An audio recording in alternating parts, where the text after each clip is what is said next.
The last dungeon with monsters was successfully cleared by a team of heroes elected for this mission. The dungeon began to gradually collapse, so one of the chosen heroes called everyone to the exit from it. He called everyone to a continuous movement without stops, otherwise they will die and their mission will be useless. From the gradually collapsing dungeon began to run out and crawl out the demons who wanted to kill the heroes. The heroes fled and looked around, slowly realizing that their number surpasses them, and they could not escape from the crowd of demons. Suddenly, one of the heroes stopped the escape, turned towards the demons and blocked his comrades. His comrades also stopped and tried to dissuade him from self-sacrifice, but he was unshakable. Turning to them, he gave the last smile of each of his comrades and said his last words. Without thinking twice, he asked those who survive after this dangerous mission to write his biography as a hero who sacrificed himself. Before this mission, people lived in peace and tranquility, not realizing that they were not the only ones in this world. They coexisted peacefully with each other, not even suspecting the terrible neighbors that they lived among them. Faced with a shoulder with an unfamiliar figure in a cloak, a random guy from the street was in shock that someone was knocking him so. Turning to the one who knocked him down, he immediately began to run into the man who had shot down him and demand an apology. Not finishing to speak, he fell into a stupor from a terrible creature who was not a man who was seen. It was a demon, a representative of the race that lives underground, and they had nothing to do with what was on the surface. At one point, they were tired of living locked up, and they began to get out to the surface to install their dictatorship there. At first, people tried to escape and take their feet away in horror, but they were everywhere and merciless. Unable to contrast something, humanity turned out to be as close to destruction as it had never been. Humanity tried to fight back, but no firearms and equipment worked against demons. The reason for this was that demons possessed an art that previously not known to humanity: magic. It was thanks to such a skill as magic that the demons managed to remain intact and unharmed, and they repelled any attack of people. However, this could not continue forever, and soon the same ability to appear in people too, allowing to apply reciprocal attacks.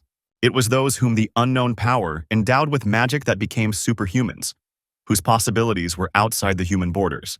Having gained such incredible and unknown to people earlier skills, superhumans were able to unite and discourage the attack of demons. The demons lived in the dungeons which the supernomers gradually cleaned one after another, not giving demons of hope of salvation. And finally, at one point, only the last dungeon remained, and humanity will win. It was then, in the spring of 2005, the 7 strongest superhumans gathered to put the end of the tyranny of demons.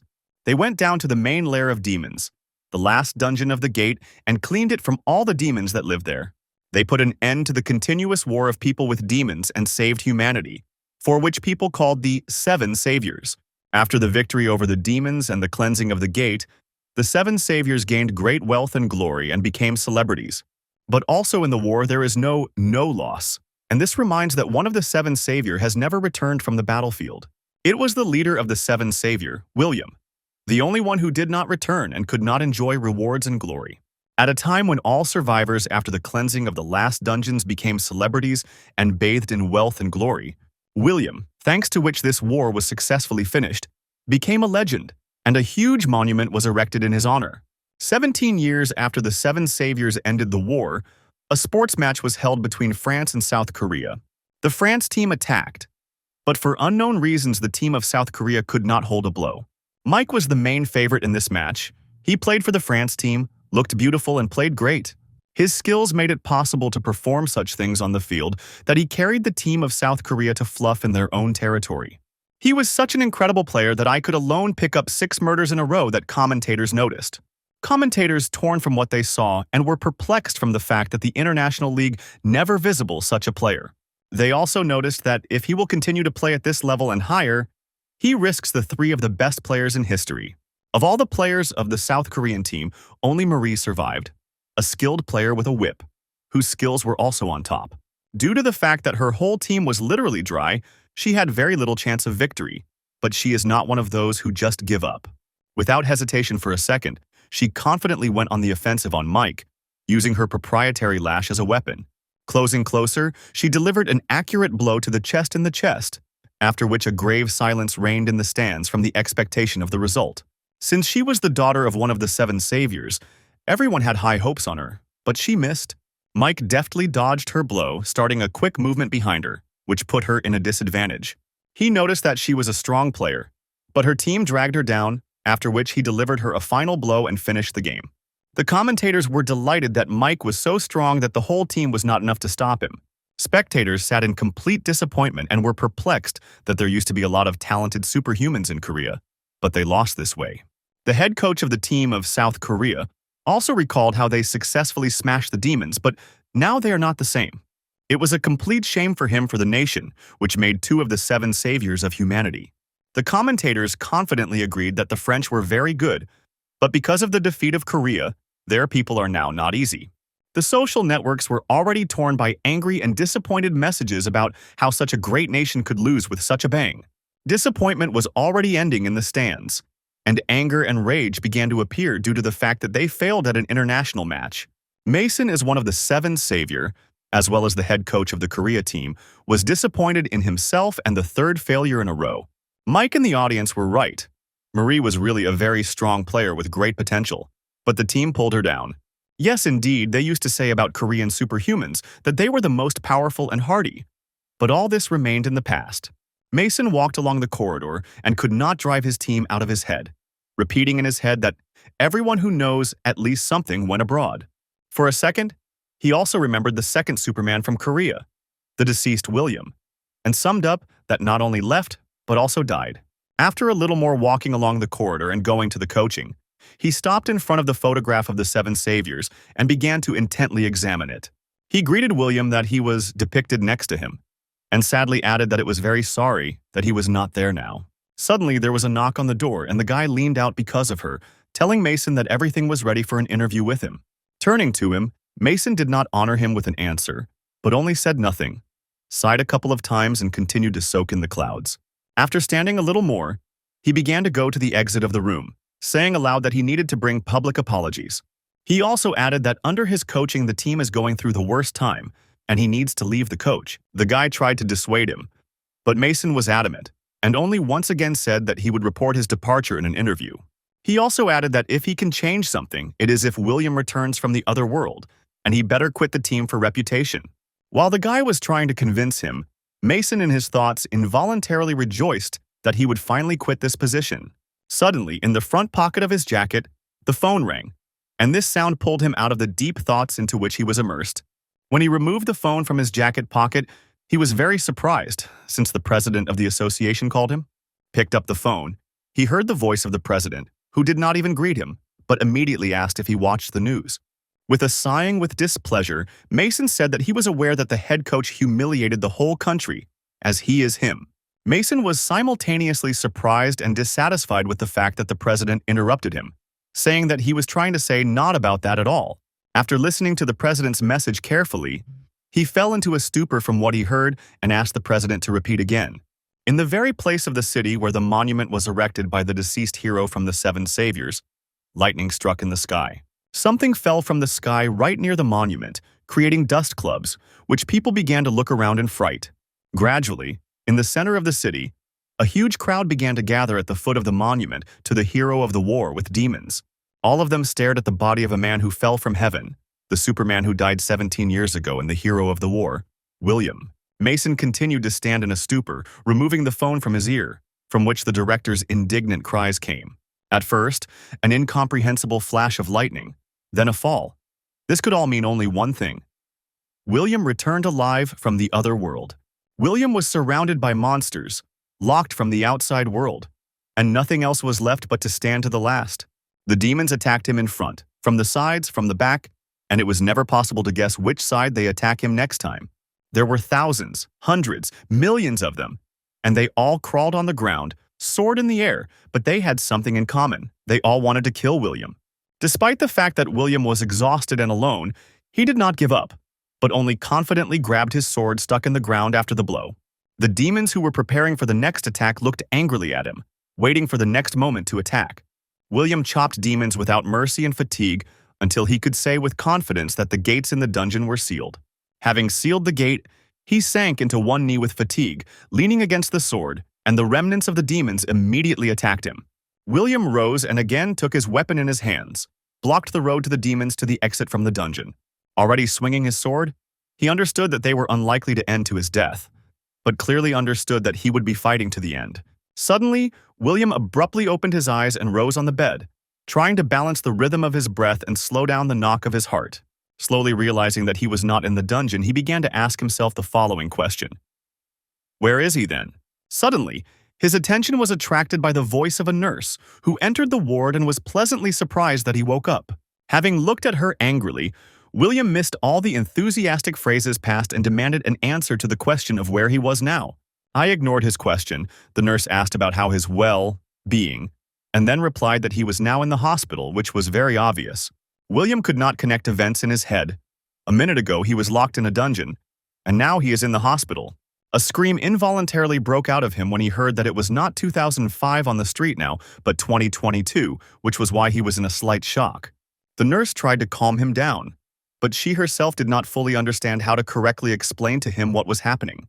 Suddenly, a brilliant solution occurred to her, and grabbing the remote control that lay near her, she turned on the television channel on the TV. Showing the screen, she tried to somehow explain what was happening from the outside, based on the news release there. On TV, the news was transmitted that the Superman who disappeared 17 years ago returned and is currently in the hospital. The host also clarified that according to the information received from witnesses, William fell just at the foot of his own statue.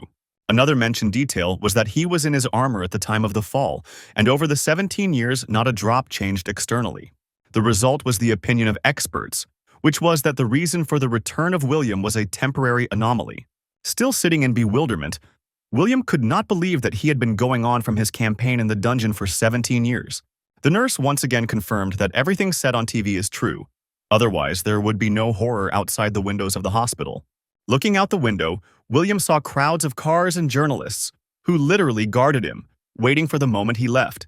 An evil grimace immediately appeared on his face from the realization that over the years, everything is changing except journalists. Having discarded these unpleasant thoughts, he turned to the nurse that stood nearby for help and asked him to bring him a mirror. After a couple of minutes, she found and brought him a mirror, looking at which he became convinced that he had not matured a drop during this time. Thinking that he certainly cannot be so young at 47 years old, he also came to the conclusion that it could be a temporary anomaly. Suddenly, an insight came into his head, and he frantically turned to the nurse with the question of what was done with his money. The answer sounded instantly, as if in advance prepared. All his monetary condition was donated to the support fund. From his house, due to the fact that it was the house of the deceased celebrity, they made a museum, and now it is a public place, not his house. Hoping at least for something, he still asked what was done with his car, but she also managed to sell her at a charity auction. Sitting in a stupor, William stubbornly tried to come to terms with the fact that in this world he was a hero. But in fact, from the realization that he was homeless, he bent up and said that if he knew about this situation, he would have set aside some money. The nurse again tried to reassure him. After all, he is a hero, so he was not destined to stay in poverty, and he has friends. She also added that his friend should come soon and she needs to leave, so if he needs something, then it will be necessary to click on the call button. As soon as the nurse left the ward, anxious thoughts again covered William, not giving absolutely no rest.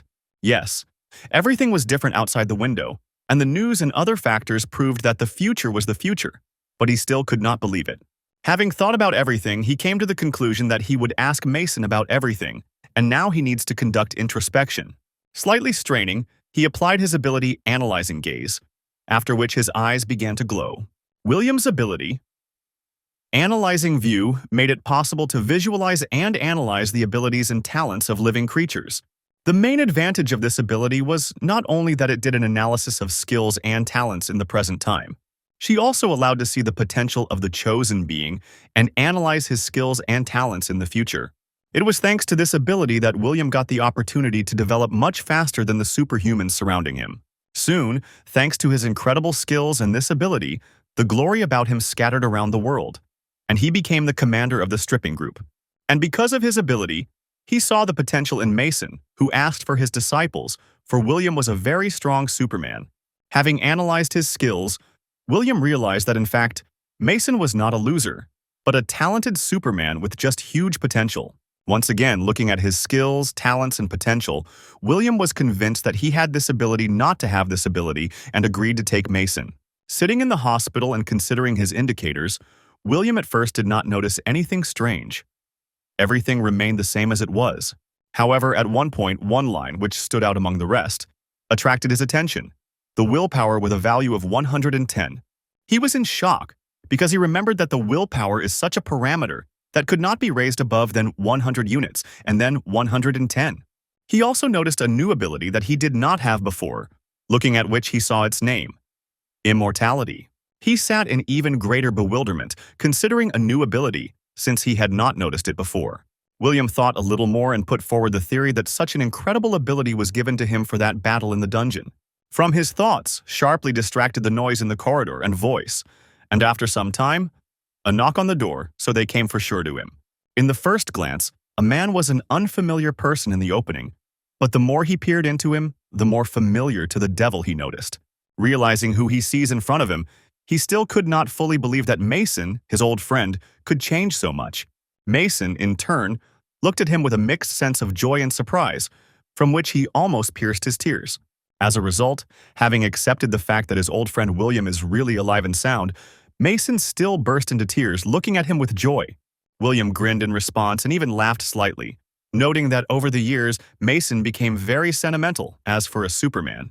Getting a handkerchief from his jacket and wiping his tears, Mason smiled joyfully in his mouth, saying that it was possible to cry because peacetime in the yard. They dressed and went out onto the roof despite the fact that it was already dark, because everyone lit the lanterns of the luminous city and continued to stand, drinking coffee. William pricked Mason with the question of whether he finished crying, and he only replied that over the years there are more and more tears in you than before. Picking up a cheerful mood, William threw back the phrase that he was far from the realization of this phrase because he was still young.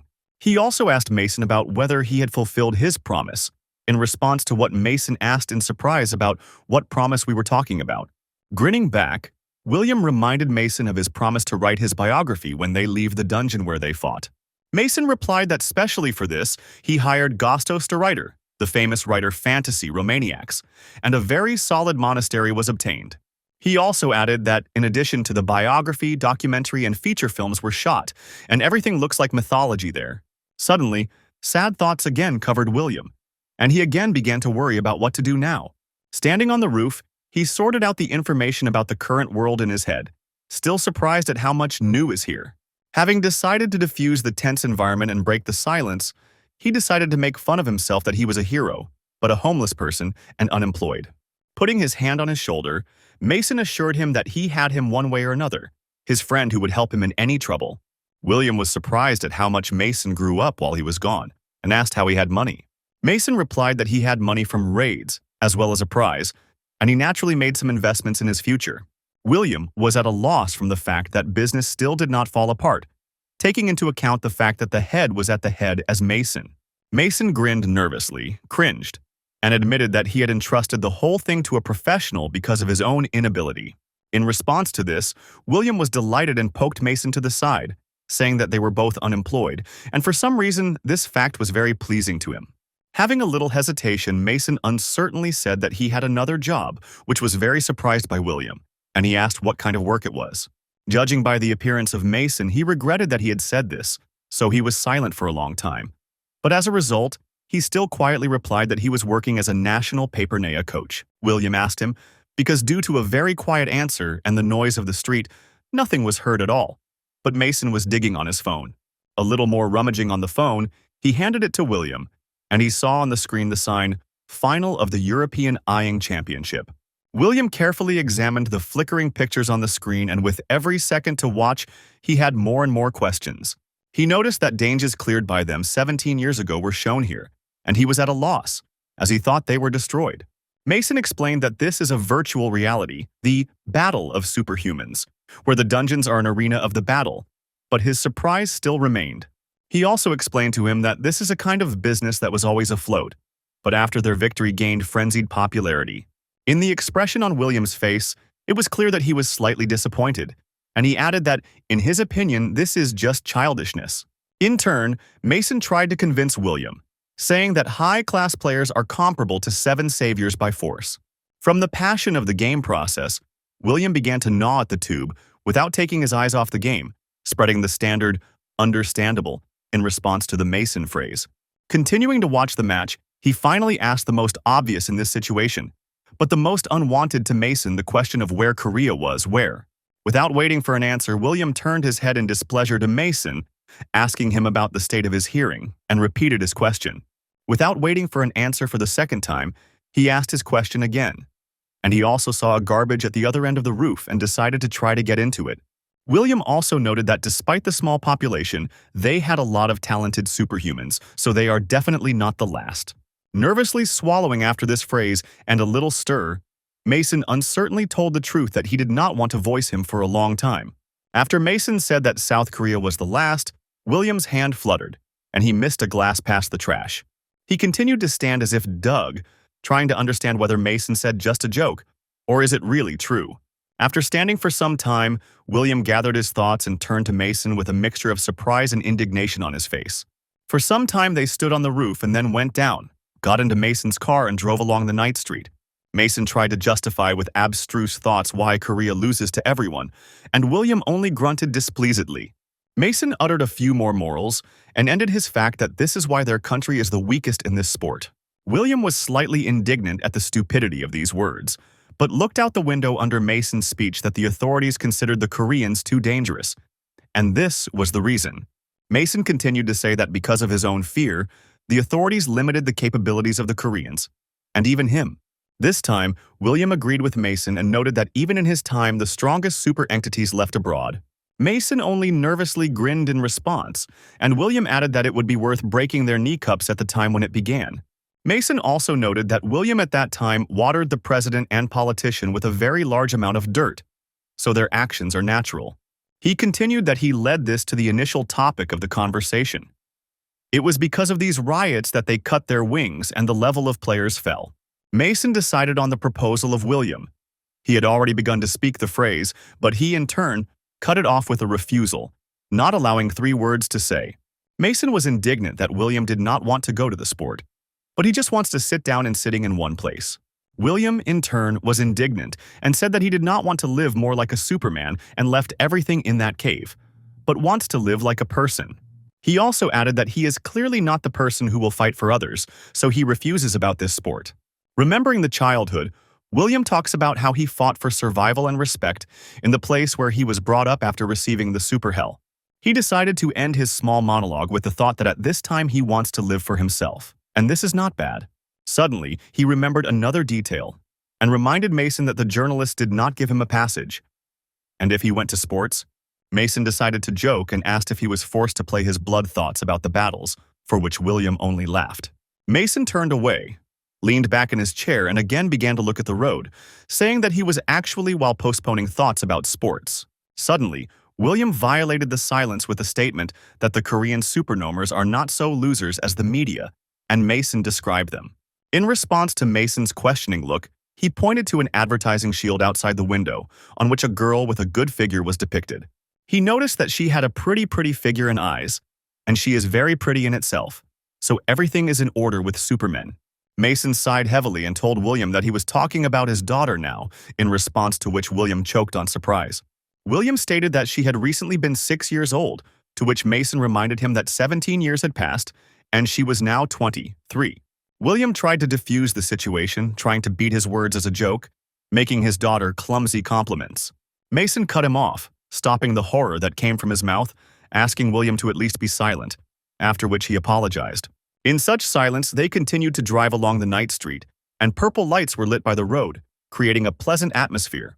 After some time, they drove up to a large and solid house, and when they stopped near the gate, the navigator informed them that they had arrived. An adult girl came out of the house, but she had such a joy on her face from William that it seemed to her about 20.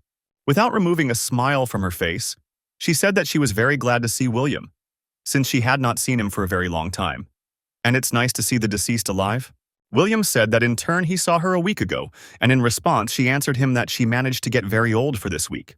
Turning to Mason, she said thanks to him for visiting William and brought him to them, but he replied that this was the lesser that he could do. Looking at their happy faces and listening to their spiritual conversations, William really realized that he had returned to life. He returned to life, to that life, in the being of which there was no struggle for survival and wars, but only calmness and serenity. Having talked a little more, they went into the house where they changed William in normal clothes, gave food, and he sat down behind the telly. Suddenly, he jumped on the sofa from the shock as they began to transfer the very drama that he did not have time to watch before his death. He bent in half with happiness, and emotions overwhelmed him. He realized that it was for the sake of this moment that it was worth returning to life. It was for the sake of this moment that he threw back death from himself, and it was for the sake of such moments that it was worth living. That was his opinion.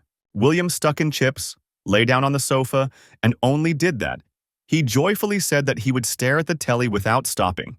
The face of Mason passing by was horrified when he heard that William would look through all the dramas from 2005 to 2022. Running to William, he began to resent in shock the fact that he was going to watch TV for days on end, and tried to dissuade him. In response, he only said that Mason promised to leave the topic of sport for now, so he deservedly has the right to rest. A few days later, Mason approached William again, but not about sports, but about the problems with journalists that the house was guarded. Looking through the curtains at the chaos that took place under the windows of Mason, William only wrinkled and muttered several curses. A whole crowd of journalists and reporters with cars and cameras crowded under Mason's house in anticipation that William would show himself. William, in turn, was not going to leave the house and only beat himself on his forehead from the fact that these journalists had already got him, not even to mention him.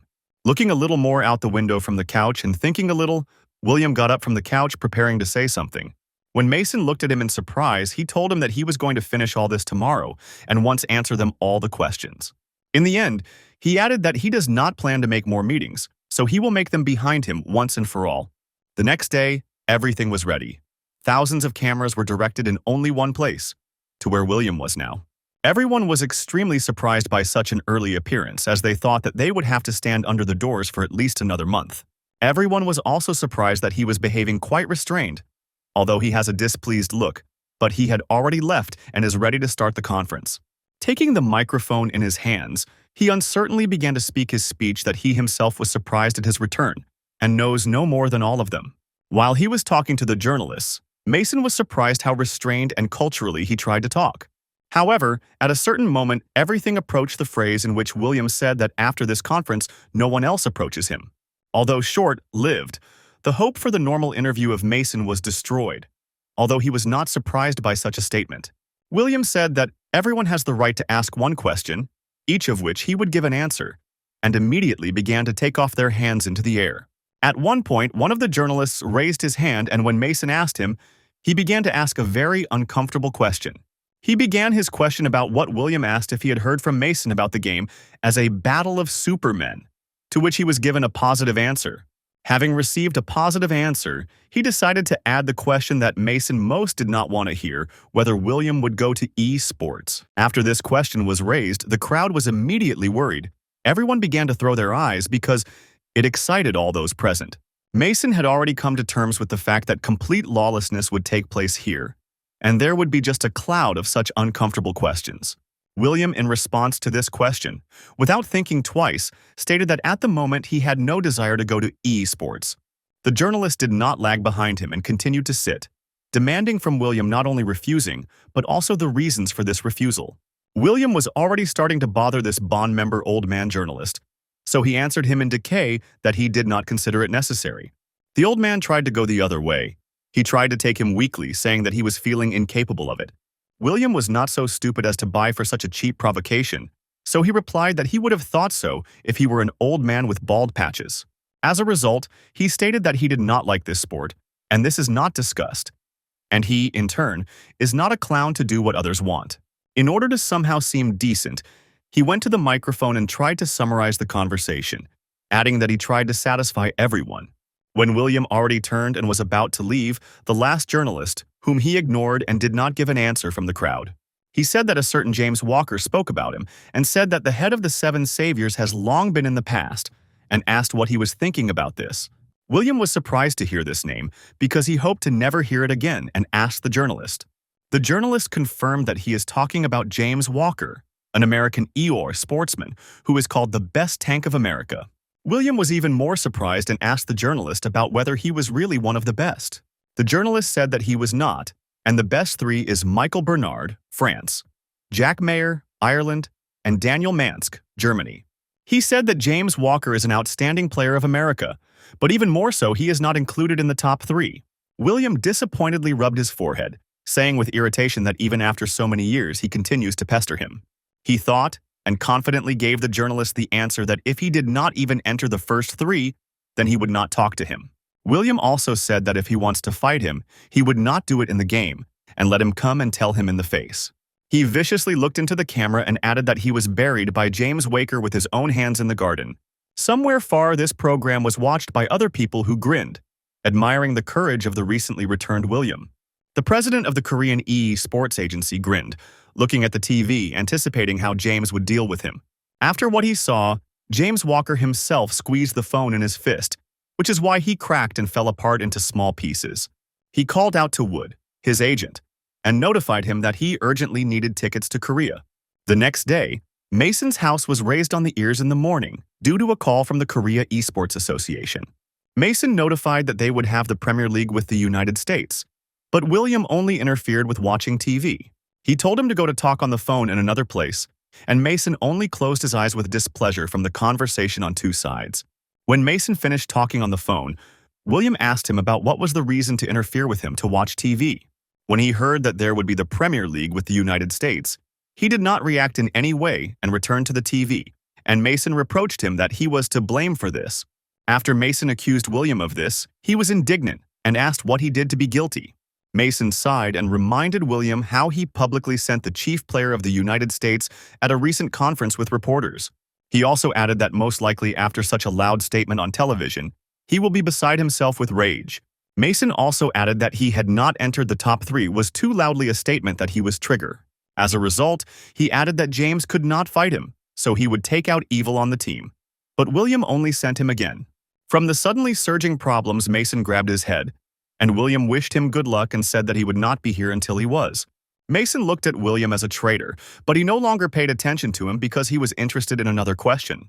He turned to Mason and asked if Marie would come because he said earlier that she was a player of the national team of Korea. After some time, a knock of doors was heard in the corridor, rustling, and then a female voice very loudly called his mother. William jerked in surprise, lying on the couch and quietly indignant at how loud you could be. Mason's wife stood in the corridor and joyfully greeted the arrived Marie, but was surprised that she arrived so early. Marie, in response, was surprised by her mother, only smiled and replied that she arrived so early only because of William. Having examined the room, she did not see William anywhere and asked her mother about where he was, after which she was immediately taken to the living room. When they entered the room, William from the sofa joyfully greeted Marie, who froze in the doorway. After a few moments, her face began to change and was already blurred in a happy smile throughout his mouth. Still smiling joyfully, Marie scattered and jumped on William, hugging him and leaving him on her back. Why, he began to wheeze. William raised himself and reproached Marie that she was no longer small and she should not do this anymore. But she did not listen to him. Turning a little more, William also smiled and said that he was also glad to see her, but he thought that she had already forgotten him. In response to his statement, she said that he always played with her and treated her with sweets, so she could not forget him. William, in response, only laughed and noticed that the children were growing very quickly, to which Marie proudly stated that she was already 23. He asked her if she came here only because of the Premier League, to which he received an answer that he was the main purpose of the visit, and then the league. They laughed a little more, but suddenly the expression on Marie's face changed, and looking into his eyes, she turned to him with a question. She asked if William really is not interested in esports, not looking away from his eyes, but she did it carefully. William, in response, only sighed heavily and asked. Not Mason Lee persuaded her to persuade him to do this. In response to the question that followed, why he refuses, William poked his finger at the TV screen. Marie looked up at William, took his hand and asked if he would not agree if she asks him. When she received a negative answer, she looked at him offended and said that he was not the same as he was before. William reacted indignantly to this statement and stated that they had all changed here, and not he. Marie turned away by resentment, saying that he had always fulfilled her requests before, but William recalled that this concerned only sweets. After sitting a little more, Marie again turned to William with a different request. To go with her for the avatars test in the association. William was again not enthusiastic about this idea, so on TV the finale of the drama that he watched was now transmitted. Marie, despite his displeased face, looked at him with an imploring look, which helped to break him down. Although William was displeased, he agreed to go with her for the avatar test. Besides, Mason was busy, so there was no one else to go. Rising from the sofa, he asked where the association was located, to which Marie replied that he himself would find out everything soon. The association was a large building, which rose among the rest of the heights of medium height, and also had a special design. Inside the association of William and Marie, the worker met a middle-aged man and asked to follow him. He said that Marie would help to test her avatar and led her to the chair necessary for immersion. Marie sat in a chair, put on a helmet, and looked quite at William while the last steps of training were held. When the preparation ended, the image of Marie was released on a large screen in front of William and an association employee. Marie was in the dungeon in full combat readiness and checked how freely she could move. She asked her to create some kind of enemy, and tinkering a little, the employee created her a huge monster. Looking at how skillfully the employee recreates previously real monsters, William was surprised at how people learn to do it all. The employee explained that this game is virtual reality, and with the help of technology they create real images of monsters in dungeons. He also added that players who first come to the association are invited to create their own avatar. Having processed the information received a bit, he again turned to the screen with the desire to see what Marie was capable of. Marie scattered and jumped above the monster's head and wrapped her around his huge neck with a wave of whip. Grinding the whip, she at high speed inflicted a blow to the monster with a sword in the second hand and cut off his head to him. Having worked a little more than the control panel, the employee said to Marie that synchronization is successful and it can come out. As soon as Marie came out of virtual reality, she immediately ran to William to ask his opinion about her skills. William smiled and pinned her, saying that her skills are not bad, like a 6-year-old girl, and she has great potential.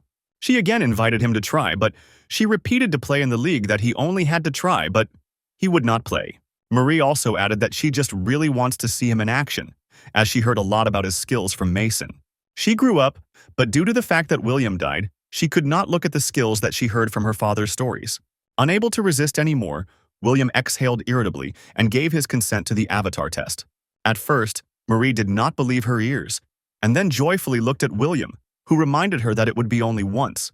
The employee who stood nearby and listening to their dialogue said whether William really wants to test the game. He said that as a rule, they first make testing of abilities and then create an avatar. After William's displeased gaze, he added that since he was not going to compete, then testing is not necessary. William examined the seats that stood in the room and asked if he would sit in them or everything would be different. The employee pointed to 2 colleagues who hardly dragged the weapon and said that he needs to take it, otherwise he would be unarmed. When the employees dragged the weapons, they fell without strength, and William easily took it and noticed that it was quite light. The employee said that this is the most similar weapon to what he had, to which William said that everything was fine and threw out the shield. He said that he would be normal without a shield, and he also ends with patience, so he needs to be accelerated. Sitting in a chair, putting on a helmet, and holding a weapon in his hand, William decided that it was still worth seeing what kind of game it was. In front of William, a blue glow shone, while against the background, the analysis and scan of his body was carried out. Soon he ended up in a spacious blue hall, and the employee said that he was in the virtual room of the training room. Inspecting his body, William realized that the sensations are very similar to the sensations at the entrance to the gates of the dungeon. Suddenly, near his head, a small screen arose from nowhere, on which he saw a joyful Marie and an employee nearby. Having walked a little and softening his body, William asked him to be created the same enemy as created for Marie. The employee accepted his request and began to type something on the keyboard, and as a result, a monster appeared before William. The monster flew over William and looked like a slope, and a little closer, William saw Salarbana in him. He said that he did not look like those he saw, and the employee answered him that this was a special individual, and only aura can be injured. The employee also added that this individual is generated according to the data on the strongest of the existing individuals of the Salarbana. After thinking a little and processing the information received, William exhaled with annoyance and threw the spear unnecessary. He extended his hand towards the Salarbana and snapped his fingers, after which a huge stream of energy literally erased it from reality. The employee looked at the monitor and could not believe in what he saw, and Marie only said that it was just incredible.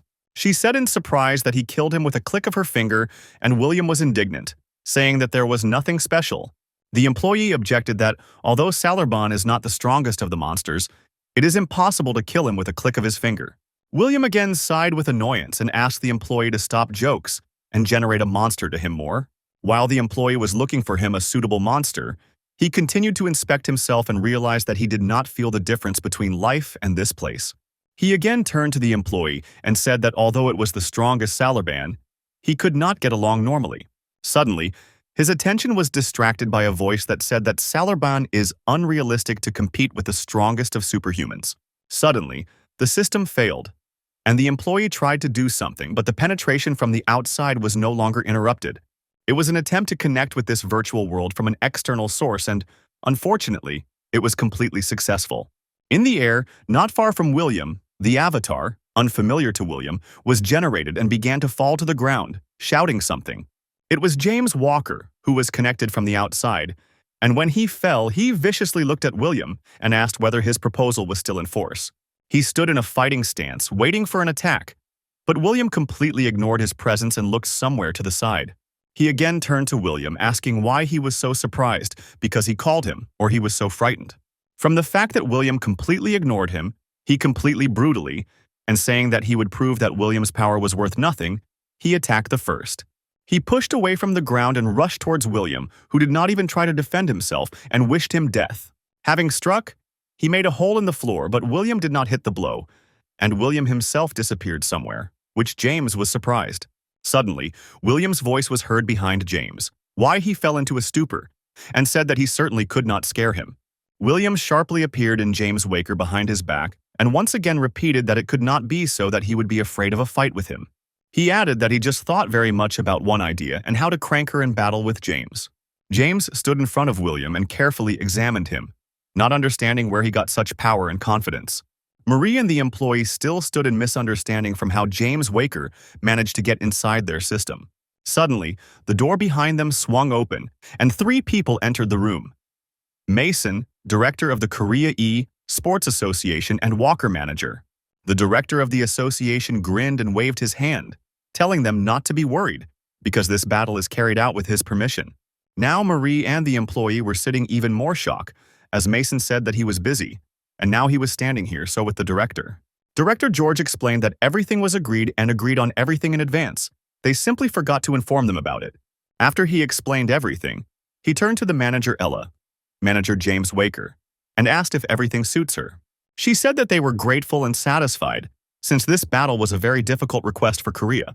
George recalled how William was in his ears in debt to him at one time, so then he could not refuse anything. He also added that he was very grateful to Ella and James, since because of this case they will most likely be able to interest William with esports. So far, William and James fought almost on equal terms. William saw all his movements and easily repelled attacks. At one point, James jumped away from William, and William admitted to himself that he was better than he expected from the very beginning. For the reason that James was stronger than expected, William decided to apply his analyzing look. Thrusting his eyes, William brought a table in front of him with the characteristics of James Waker and began to carefully examine. First of all, 2 indicators were striking at once: strength and endurance, which reached their 100% significance. William stood and continued to analyze James, and he was indignant and asked why he was just standing and looking at him. William again ignored him and finished the analysis, coming to the conclusion that he was not just a talker, but a standing fighter with potential. After he finished the analysis of James, he remembered the ability that he discovered when he was in the hospital. Throwing on the attack, he thought that on James would even be better tested than on a Salarban. As soon as he saw that James was swinging, he stopped and looked intently at him, waiting for a blow. James did not let down, and the William was thrown into the other end of the room, causing a fatal damage to a person. On the other side of the screen, everyone sat in complete shock from the fact that William had just allowed himself to cause a mortal wound. James Walker himself also stood at least shocked from wow that William allowed him to conduct this attack on him and get on his own. Suddenly, William's voice made him turn to the side where he flew, and again stand in a stupor from the fact that he is still alive. James barely managed to dodge the object that flew in his direction from the puffs of smoke at great speed.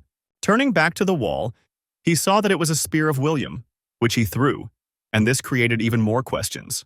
Again, turning to where there were still puffs of smoke from the fall of William, he could not understand how he could survive. A cough was heard from the smoke, and then William's indignant voice, who asked why so much smoke was caught up here. As soon as the smoke was dispelled, James saw William, who was sitting on the ground, whole and unharmed, but with a cut off. Grinkling, William looked at James and said that he would show him something unusual. James stood in a stupor, having no idea about how William managed to survive after such a strong attack. William said that he received this superpower after an unsuccessful meeting with death, so now he is immortal. Having examined himself again, he noticed that his ability quickly treats wounds, but in this way their duel would not be honest. William thought a little and called out an employee who was still in shock near the game control panel. He told him that at the moment he was immortal, and he received this ability after he gained his second life. Adding that with this ability the duel becomes dishonest, he asked if it was possible to somehow turn off this ability during the battle. While the employee turned his new ability to him, James stood and could not believe that William was immortal. William turned to James and said that he was immortal, but would not give him a chance to justify his defeat by his immortality. James only grinned in response and said that he was really a showback, as they say, should be checked how rumors are lying. William answered him that there are rumors because the real experience of the battle with him cannot be conveyed in any words. James said he was tired of meaningless chatter and ordered William to get up and finally start fighting with him. William, in turn, was in no hurry to get up and stated that he should first defeat the three strongest before this battle. Listening to ridicule that he was not even included in the three strongest, James began to gradually lose his temper. Without waiting for the moment when William got up, he rushed to him, but he only grinned, realizing that he pressed the patient. William managed to stand before James would have reached him, and they crossed his weapon, but William only smiled. Suddenly, the same situation was repeated as at the very beginning. Sekir James was in the ground, and William disappeared somewhere. Also suddenly, as it disappeared, also suddenly appeared. William's mocking voice came from James behind him. Turning around, he saw that William was standing his back to him, but his spear, which he beat from behind, was already centimeters from his face. Having gathered all his strength, James was able to react and jump back, to which William only grinned satisfactorily. In his thoughts, William condescendingly praised James's reaction, but also noted that this was not enough. He was already tired of all this, so he picked up his spear and, with thoughts that it was time to end, prepared for a throw. Having calculated the spear flight path, William added part of his strength to the throw and threw him towards James. When the spear flew to James, it hit the shield, throwing it back with such force that it barely stood on his feet. James stood and did not fully understand where he was, since he was very much hit by an explosive wave, and thoughts were confused. He realized that William was specially aimed at the shield, since his spear specially changed his trajectory, which was a very high level of magic. William stood in front of James and joyfully inquired him that he won, and did not plan to continue the battle. James was indignant in response, saying that the spear had passed along the tangent, and he was still able to continue their duel. William answered him that he specially left him alive since James never defeated him with such a huge shield. He continued his instructions, saying that if James is large, then this does not mean that it is necessary to take the same large shield. He said that because of the large shield, his review is limited, and James sees very poorly what is happening around him. In the end, William added that 100% is sure that James from childhood blamed tunnel vision. William said that most likely this is why he chose such a large shield, to block the blows and have time to look around. He also added that this would not work with strong opponents, reminding him of how he easily went behind him. As a result, William told James that he should change his large shield to a smaller one, and with his level of dexterity it will be a wise solution. James asked if he was lying, to which William replied that he would not, since even following his advice, he would still be a head below him. Having received such an answer, James could not decide for a long time and gather his thoughts, but said that he would try to do so. Mason at that moment on the other side of the screen stood in a slight shock from the fact that William was teaching a very strong enemy. Having received a satisfactory answer, William said that he ended here and will go further to watch his series. Remembering one thing sharply, he turned to James and said that he should pay for the consultation. James answered him that he would pay, provided that he would receive another duel with James in the Premier League in a week. William answered him that he was not going to play in any battle, since he still has a whole bunch of dramas and series. James sharply grabbed William and began to beg him to fight him in the league, and even offered him money for that. He continued to eat on William, claiming that with his abilities he should fight and not sit endlessly on the couch. All those present in the hall looked at the monitor in a stupor, as they did not expect such an act from James. Only one person was not shocked. George, the director of the association, he smiled, realizing that this was his chance. A few days after the battle, William still lay on the couch and watched the dorm, which was transmitted on TV. However, suddenly the broadcast was interrupted under the pretext of an important message, which is why William rose on the couch. Instead of the drama, they turned on the channel with the news where the message was transmitted about William and about his career in esports. The presenter said that after a duel with James Waker, there were hopes that William would still revise his decision. In the end, the presenter said the main news: William agreed to take part in the league, provided that America would defeat Korea dry. After this message, William for a long time could not realize what he had heard, and then he already jumped from indignation. Literally 10 minutes passed, and he was already in George's office and pushed all his anger on him. While he was indignant and tried to get out of George even a drop of information and explanations, he was sitting his back to him and was silent. He demanded to tell him who distributed this information and said that he would strangle this person with his own hands. He was also interested in where the video with James's proposal came from the network, in which William was cut out.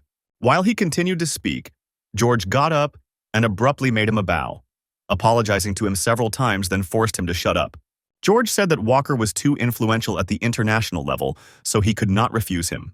William was slightly confused by such revelations and tried to return the conversation again in the right direction, but no one listened to him. George interrupted him, not allowing a word to say, and assured William that everything would be in order, and he raised the situation. He told William that he had put forward impossible conditions. The victory of America over Korea is dry, with a score of 11-0. George added that everyone agreed since he said that William was only interested in a strong team, and he did not need to worry. William sharply interrupted the director's monologue, shouting that he does not care about their showdowns, and he was not interested in battles. George once again assured William that his condition is impossible, so there is no need to worry so much. In addition, he decided to put pressure on Pity and said that they were familiar for a long time, and William could help him at least once. As a result, he said that he would sacrifice all the profit to William's favorite funds, where he often allocated money. William stood and suffered all this, repeating to himself that if it weren't for the past, he would have had to naive him for a long time. In the end, his patience burst, and he gave his consent, clarifying at the same time that it was only at once, no more. George was so happy about his answer that he was about to kiss him, but William was able to drive him away from himself. William once again asked George about the conditions. They should kill at least one American in a match, and that's all. George joyfully confirmed that he understood everything correctly, and he should trust him, since everything will be fine. George, due to the fact that they were already gathered, suggested that they have dinner together in honor of the conclusion of the transaction. Just in case, William specified whether their director treats, to which he received a positive answer, and therefore agreed. Leaving the office, George silently apologized to William, looking at the filled forms with a score between the teams. The next few days, the TV was torn by the news about William, which was why he started to hurt, so they did not show the dramas. Once again, he regretted that he had contacted George, and realized that from the very beginning he should have cut off all the connections with him. Having decided to distract from endless news releases, he turned off the TV and went to the glass door, looking into the yard. Suddenly, some kind of noise was distracted from his thoughts, and turning his head, William saw Mason and Marie, who trained in the yard. Mason coached Marie and developed speed and dexterity in it, forcing to quickly move from side to side. At one point, Mason threw the ball into the air, which Marie instantly saw and grabbed with the help of a whip. Mason said that this time Marie had a very good speed, but you need to accelerate even more, because she is a support player. Standing behind them and listening to how Mason is trying to teach Marie to be support, William noted that this was a waste of energy. In order not to cool down just like that, William decided to analyze Marie's skills and used his analysis skill. He noted that she has a pretty good speed, but her dexterity has already reached its limits. William also noted that the maximum values of dexterity and speed would not be compared to Mason, so that she cannot live up to his expectations. He still could not believe that Marie was assigned the role of support. Since at least such an approach worked with Mason, Marie is another case. Marie sank down on the grass, voiced that she needed a break, and William at that time slowly approached them with Mason. When he came closer, Marie noticed him, but he was still immersed in the thought that everything was bad if the team in this form. Marie asked him, did he see how she trained, to which he answered what he saw, and she also did not have to focus on dexterity. Mason tried to object, saying that Marie did not reach the right level a little, but William interrupted him. He told Mason that Marie is not him, and she needed a completely different approach, different from what was to him. William said that it is necessary to stop developing speed and dexterity, since it will not be able to become the same as he before. He also added that Marie has already reached her maximum in dexterity and in a whip, so you need to focus on another. He said that Mason decided to make her support due to the fact that their abilities are similar, but they are completely different. William turned to Marie, asking her the question of what she would do after she grabbed the enemy with a whip. After Marie replied that she would just bring him to the team, William immediately reproached her for incorrectness. He said that she herself needs to be interrupted from opponents, so it is worth focusing on strength and fencing. He came up and took Mars' whip and sword, saying that he would show everything now but only once, so you have to look carefully. Swinging with a whip, he struck the training doll, wrapping his whip around it, after which he took the sword more comfortable. By a moment, he later pulled the whip, which pulled the doll to him, and cut it with a sword into 2 even parts. Having finished, he laid the sword with a whip to the side, asking Marie whether she understood the example that he had just shown to her. Having not received an answer, he continued the lecture, saying that it was impossible to kill the enemy with a whip, so it is necessary to develop fencing. Having completed explanations and instructions, William announced that Marie needs to make 500 approaches. Mason and Marie fell into a stupor after William called such a huge number of necessary approaches. Seeing that after his words they did not budge, William began to push them so that they accelerated and began to do. He said that there are 14 days left before the league match, so they have very little time at the moment. At the same time, John, manager of James Waker, admired how his abilities grew up in such a short time. James himself also listened in surprise reports on changes in his life and physical indicators. John noticed that James became much better, like a fighter after changing his approach to defense. He also added that his weaknesses have already stopped being such, so he could soon become the top 3. Naturally, he noticed that one way or another, for significant results, long and stubborn training needed, since it is still difficult for him. After that, John said that they could gain great benefit in this situation, and James asked to clarify in money. Thinking and making several calculations, John declared James the amount they could receive, about $10 million. James plunged into thought. Because $10 million is a very considerable amount, and every day they do not offer this. Having finished thinking, he looked at the TV, where they transferred the program about William, and said that all this money needed to be sent to him. The manager fell into a stupor, and then began to appeal to common sense, but James was inexorable. According to him, it was money for the consultation. Stopping, he looked into the space in front of him and shouted that he had sweat, that he would drag William into the arena. A certain amount of time passed, and the match between the national teams of Korea and the USA finally took place. Commentators said that, with a high probability, all their viewers with great impatience were waiting for the meeting of these two teams. They also mentioned that they would soon find out how the confrontation of William and James Waker would end. They said that this would be exciting, but now they need to present the participants of each team. Having first presented the Korea team, they moved to the performance of the team from the United States, whose players were seriously configured. This time, Marie was the commander and leader of her team, so she was awarded a separate place in the performance. From the USA, James Walker was the leader, which was not surprising, with his potential and determination. William sat and looked at it all through the screen and in his thoughts, prayed for showing a good result. The dungeon in which they will fight is an old castle of the underworld called the Palace of Marta Borni. There are only 3 floors in this dungeon, and each will have its own boss, and the hordes of skeletons will block the road to the teams. On the ground floor, the teams will encounter a boss skeleton warrior, a huge monster that destroys everything in its path. On the next floor, the main obstacle for both teams will be the boss, which is called the Knight of Death. Well, as a final boss on the 3rd floor, as many as 2 monsters will act: Bone Dragon and Lich. Commentators also noticed that many on this day look at them for the first time, so they considered it necessary to remind the audience with the rules. Well, finally, the teams were given the opportunity to go out and go to their places, and the audience joyfully greeted them. In the end, when the teams took their places, the commentators announced that the match was finally starting. On the ground floor, the US team immediately met with skeletons, and commentators admired their honed movements. The US team very quickly coped with the crowds of skeletons, cleaning the rooms of the dungeon one after another. They admired how quickly and rapidly the US team coped with such a huge number of skeletons. Commentators noticed that despite the fact that their movements were slow, but the blows were accurate and timely. After that, the commentators switched to the Korea national team, as it was interesting what they were doing at that moment. Looking behind the movements of the Korea national team, they admired the incredible speed they move. After observing them for some time, they realized that the Korea team did not kill monsters but simply ran through them. They did not kill a single skeleton in any room or in the second, but simply continued to run forward, ignoring their existence. Mason stood and watched their movements and encouraged them in his thoughts in the hope that everything would go clearly as it was planned. Commentators recalled that the Korea team was known for its protracted game, but now they have a clear goal: to kill the boss. They also noted that this tactic has a very high level of risk, but if successful, they will immediately receive a lot of points. If you kill the main boss of the floor, then it will be closed for some time, then the Korea team, and wants to use this game. This will give them a very strong odds in front of the players from the USA, so they very quickly ran all the rooms and reached the boss. Commentators and stands simply torn when the Korea team approached the first boss in this dungeon, a skeleton warrior. Switching again to the American team, they were at a loss, as James Walker simply stood and waited for something.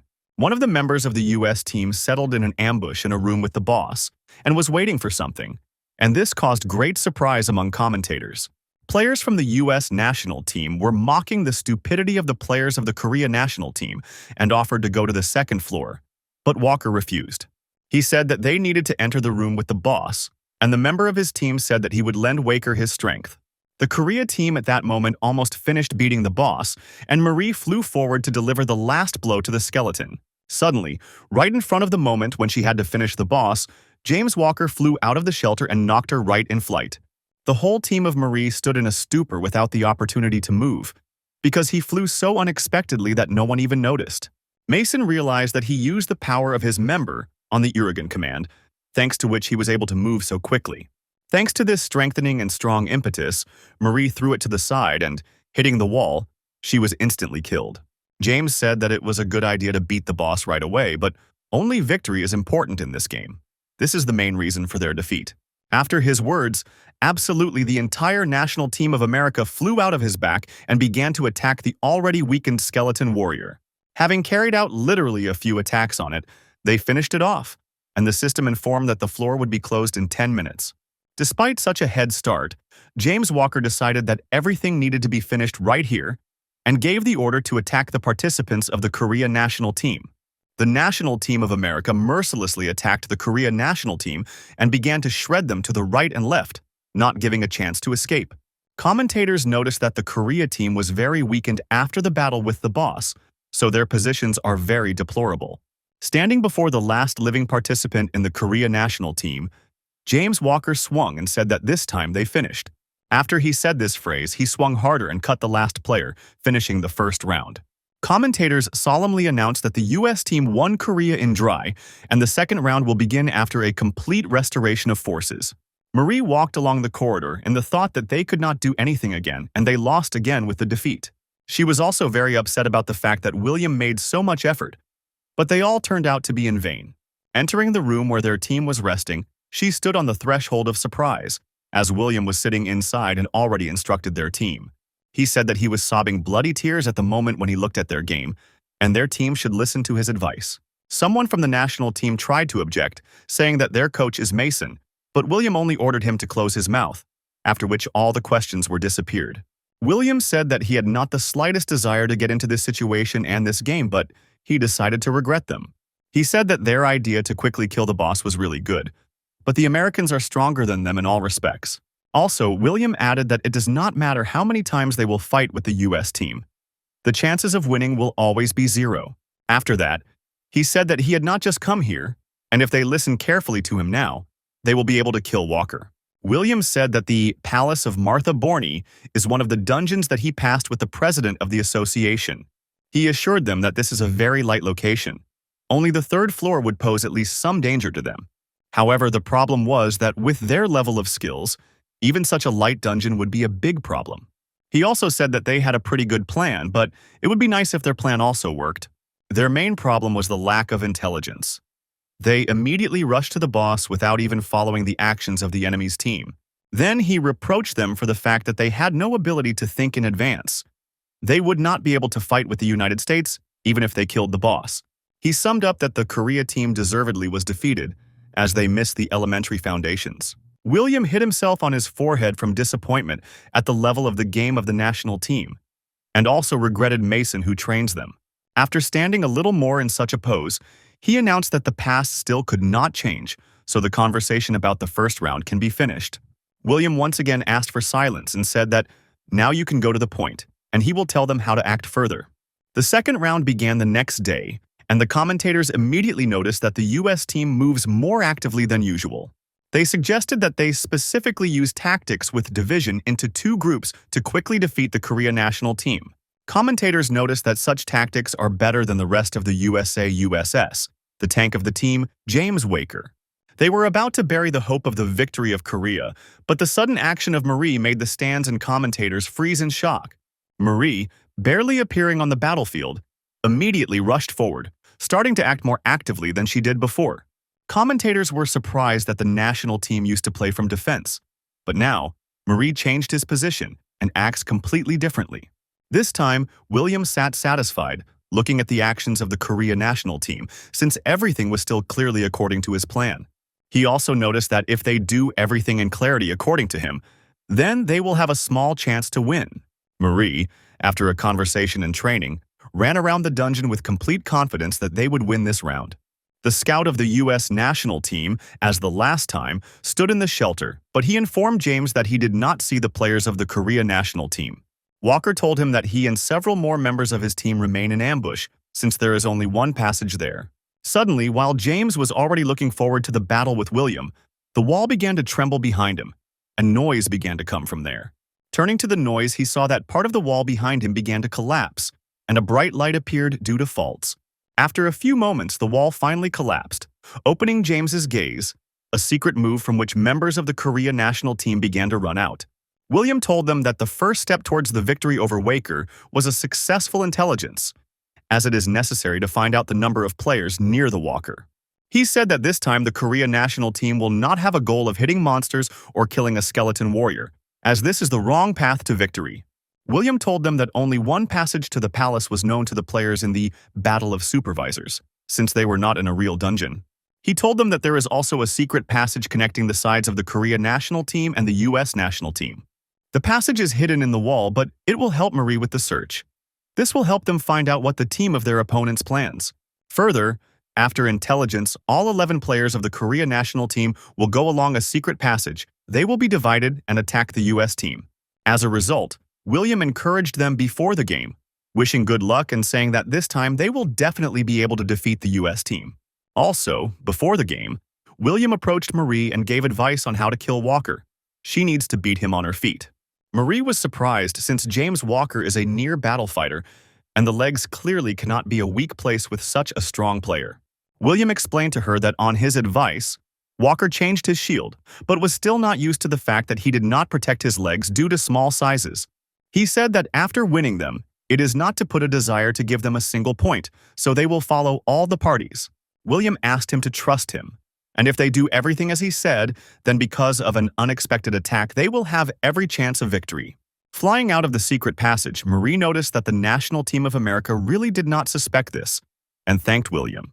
Commentators were torn, not having time to comment on the sudden attack of the Korea team from a secret passage to the US team.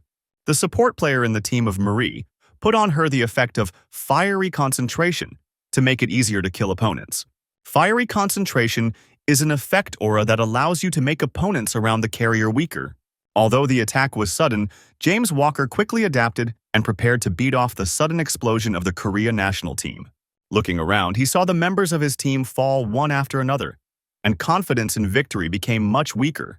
While he stood and watched his team, Marie had already managed to earn several points for 2 murders.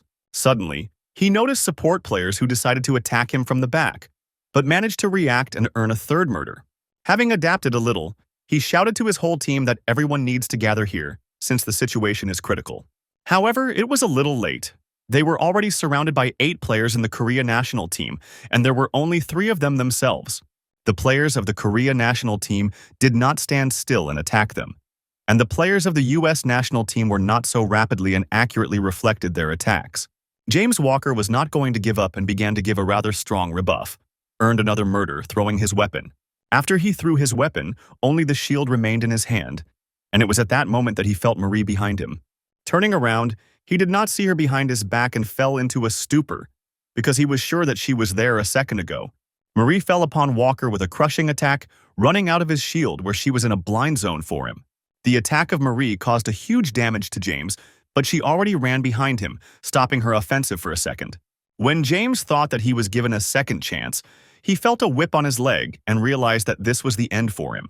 Marie pulled the whip with all her might, and James Walker fell on his back, unable to defend or resist more. Looking around, he saw how the other members of his team had already killed, having received glasses for this, and resigned to the fact that they lost this fight. James continued to lie on his back and watched as Marie slowly but decisively reducing the distance between them. When she came closer, he asked if William told them how to hold this round in a new way and win. Marie did not answer, but only directed the sword to James, allowing him to say his last words before she kills him. James said nothing, but only grinned at how cleverly they outwitted them and won this battle thanks to new tactics. Mason was in shock, listening to commentators, who announced that the Korea team already had 5 murders and they were gone. William, who was lying on the couch next to Mason, only grinned, saying that he was telling him that they had wounded Walker. The second round ended, and the commentators could not calm down, wondering how the Korea team was able to surprise everyone. Yes, the match ended in the victory of the US team, but they still showed such a result that they never showed. The Korea team was defeated only because they were attacked by the second part of the US team at a time when they had almost no strength. However, all the same, despite the defeat, the Korea national team was able to kill 5 opponents and make more noise than the US victory. They also showed a repetition of the explosion of the wall, which made a secret move to secret. This moment was the culmination of today's game, and in the center of all attention was the player, the captain of the Korea team, Marie, who personally committed 4 out of 5 killings. She stood joyfully and accepted all praise and enthusiastic cries, realizing that they mentally won this match. Mason, as the head coach of the Korea national team, stood on stage, and recently arrived journalists had already interviewed him. The reporter said that in this round his wards were able to show a completely different level and asked about his impressions regarding this. Mason replied that he, like his team, believes that it was an excellent experience and they are not going to stop there. The reporter also noted that in this round their team used a hidden move, which was impressive, and asked if they themselves thought up before. Mason smiled, confirming that many really surprised such a move, because no one even suspected this passage. He also said that the game was held in a specific place, so before the second round, they requested special assistance. While he was saying this, he looked towards William, who was sitting aside on a bench and watched the interview process. Seeing his gaze, William turned irritably, realizing that he again conceived something connected with esports. Further, the interview was taken from Marie, who was still shining with joy, and with the same mood introduced herself as a reporter. Surosing in response, the reporter noted that she showed a good result and asked whether she had a new approach to training. Marie replied that she trained a lot and had a lot with William, and also that his secret move was precisely his idea. Listening to the fact that Marie was saying a reporter, William sighed irritably and realized that they would not let him live calmly. He also asked a rhetorical question about why they always mention him in their conversations in various interviews. Suddenly, he heard a familiar voice behind him, who answered his question that they simply tell the truth no more. Seeing the director of the association behind his back, William irritably answered him that he needed to give an interview and not chat with him. The director, in response, said that he was already too old for an interview, so do not drive him away from where he feels good.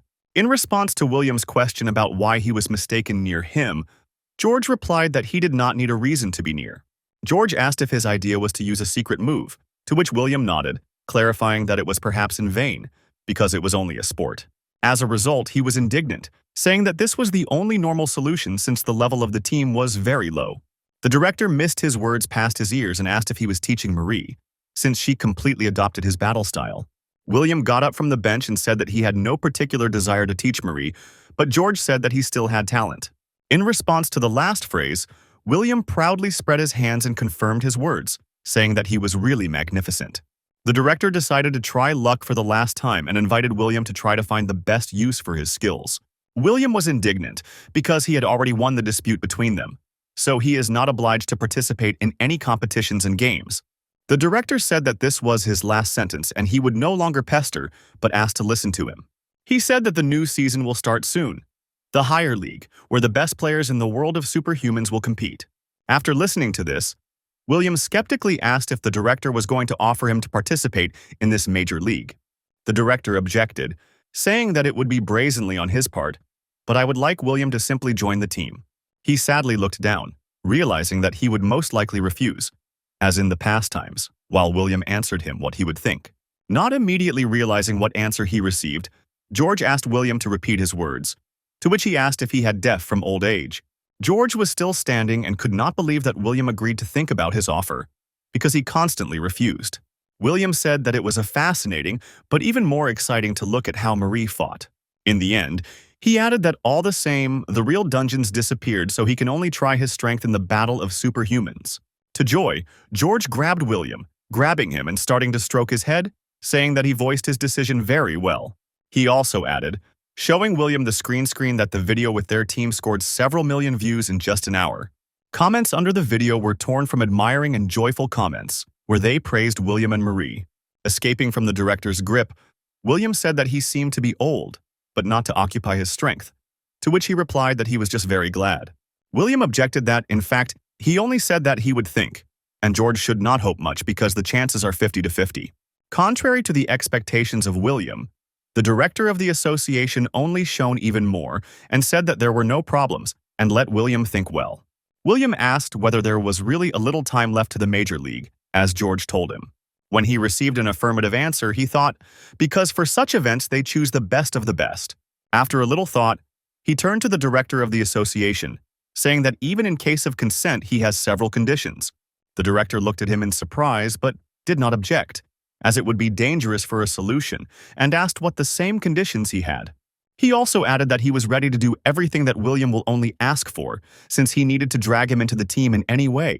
William, when he heard consent, grinned joyfully, clearly planning some very interesting idea that promises to be fun. The next day, Mason stood in the garden opposite William and did not understand how he should react at all to what he had just heard from him. In response to Mason's indignant exclamation, William said that everything seemed to be very clear and explained to him accessibly. He said that George promised to fulfill any of his desires if he agrees to participate in the battle with the high-level teams. William also added that because of this he begins a new life, although he wanted to spend it on the couch in front of the TV. He also explained that since he took up such a serious business, then everything must be done perfectly and properly. William said that he did not think that he needs training, but given the level of players in his team, he will have to drag everyone behind him. Mason apologized that he had taught them poorly, and said that he understood his motivation, but did not understand what he was doing among his plans. William lazily explained that after Marie he is the next one who is at least something of himself, and besides William, no one can kill him. Mason was indignant that William could not kill him, to which he answered him that he had not held a weapon in his hands for 17 years, so who knows. William also added that such a great coach will not scare him, but during this time he will try to bring him into a normal form. Just in case, Mason specified whether William understands the fact that he is no longer as strong as before. He is already 48. Having analyzed it with his ability, William really saw that over the years all his characteristics have fallen in their meanings. After a little thought, he came to the conclusion that returning all his characteristics to the previous level is possible and not so difficult. Smiling mockingly, he asked Mason if he understands that from tomorrow, a real hell was coming for him. Remembering how hellish were the training of William, Mason realized that from tomorrow he would have come to an end. Sitting in the office, George sorted out the conditions of William in his thoughts. He will be in a team with Marie, and Mason will also participate. He also imagined how much the event will have, and how many sponsors will appear when 2 of the 7 Savior will be in the same team. The director of the association marked the news that Mason and William would be in the same team, which instantly scattered on the internet. On all newspapers and sites of the media, news was already actively walking that Mason, Marie, and William would fight in the same team in the Major League. Mason stood in his yard and listened to comments from William, who asked him whether he remembered what he taught him. The answer is, if your technique is lame, then you need to move faster than the enemy, after which William was indignant that he remembers everything, but did not. Mason said that he understood, and try faster, after which he began to concentrate and prepare for the attack. After a small pause, he made a jerk and rushed towards William, who stood opposite him with a shield. As soon as he reduced the distance between them, he swung and made a shield on the shield, which William put up in front of him. After the blow, Mason moved away from William and asked if his result was arranged this time or not. When William told him that he had managed to make more blows earlier, Mason asked him to make a discount at his age. He also bent and complained to William that at his age it was very difficult for him to endure such training. In response, William only told him not to whine, since before he would call such a training easy scumbag. In response to the claim that they are already sticking out here for 8 hours, William replied that the series began soon, so they need to hurry. Mason objected and said that the series would wait, since they need to go to one place today. They came to the building of the Association of Assistory of Korea, where at the entrance they were met by an already familiar employee, Ethan, who turned out to be an administrator. Also, William was introduced to the person who was next to the administrator, Brown Turner, a member of the World Battle of the World organization. William was dissatisfied with the situation, as he remembered that he had already tested his avatar not so long ago. He was explained that this was only a test version, and for a complete and accurate creation of an avatar, several tests need to be passed. Ethan also explained that despite the fight with James Waker, their whole test affected only William's physical capabilities. They need to collect all the statistics and data so that the character is as consistent with William from reality. They also clarified that there were no problems with complete synchronization, but it is always better to copy data from reality. In response to William's questioning look, Ethan explained that complete synchronization is possible, where the avatar is you, only in the virtual world. He also added that the avatar can reveal skills that have not yet appeared in reality, which changed William's idea of technology. When William admired the level of technology, Ethan said that this is a secret development, and employees are scattered around the world. William was suspicious of this information, suggesting that the force could be based on the force that copies the real world. He once again clarified whether they knew how everything is arranged, since the creators can pursue some other goals besides esports. Throwing away sad thoughts, William said that even in the event of a monster's attack, he will be able to kill them all. William was taken to a special room for verification and said that they would need to check its speed, strength, and aura. At first, there was a check of force that was carried out using a machine, where it was necessary to pull the handle. After waiting a little, William pulled the handle and put a sufficient amount of strength, but she was tight even for him. After the machine gun calculated the force attached for a jerk, William was asked to twitch the handle several times. When William finished the test for strength, Eaton and the rest noticed that the power indicators are not as large as for the hero. The next check was dexterity. He needed to press both switches in different ends of the room. When William began to carry out the test for dexterity, everyone was shocked by the fact that the tank was able to move so quickly. After the system informed William that the test was completed, he stopped and asked about the result. The result did not suit him, so he passed the test again, gaining the desired 971 score. He turned to the administrator, asking what maximum score was received when testing dexterity. When he was told that the highest result was 1,007 points, Mike Burner received. He recognized this name from the videos that he watched. William also said that they say that this Mike Burner is as fast as Mason in his youth, but he doubts it. William liked to score points in this testing, so he concentrated for the next attempt. He felt that it was in excellent shape today, so he could score a score above the previous ones. Having finished the concentration, he ran away and touched the two switches as quickly as possible.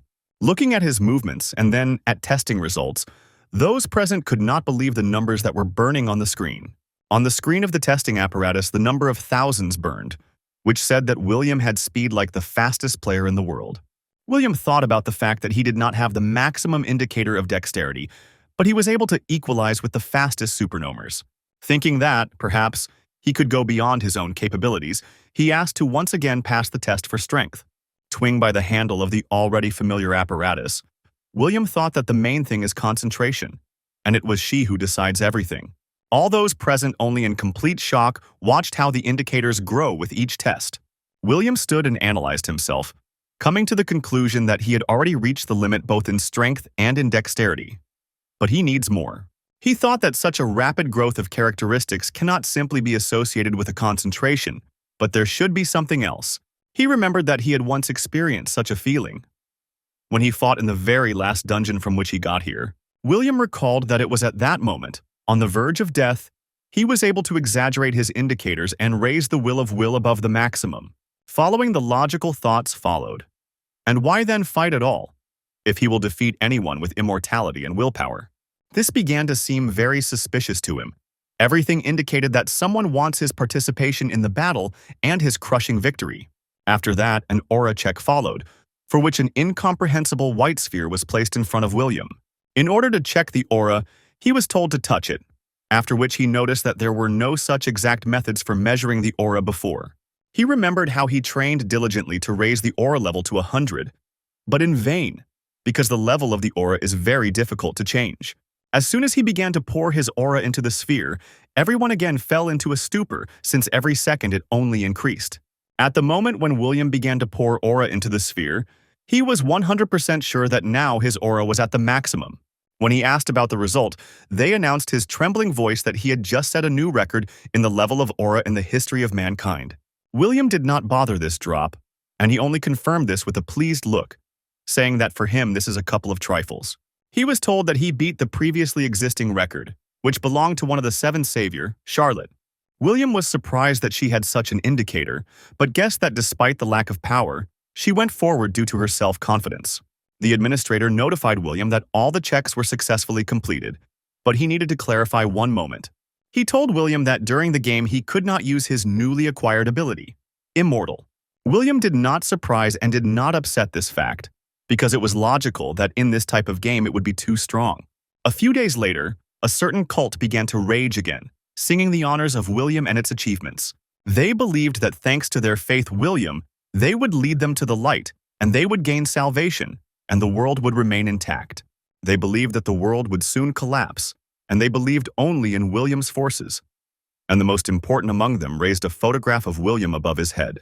He told everything that, thanks to their faith, William he heard them, and rebelled from the dead in order to save this world.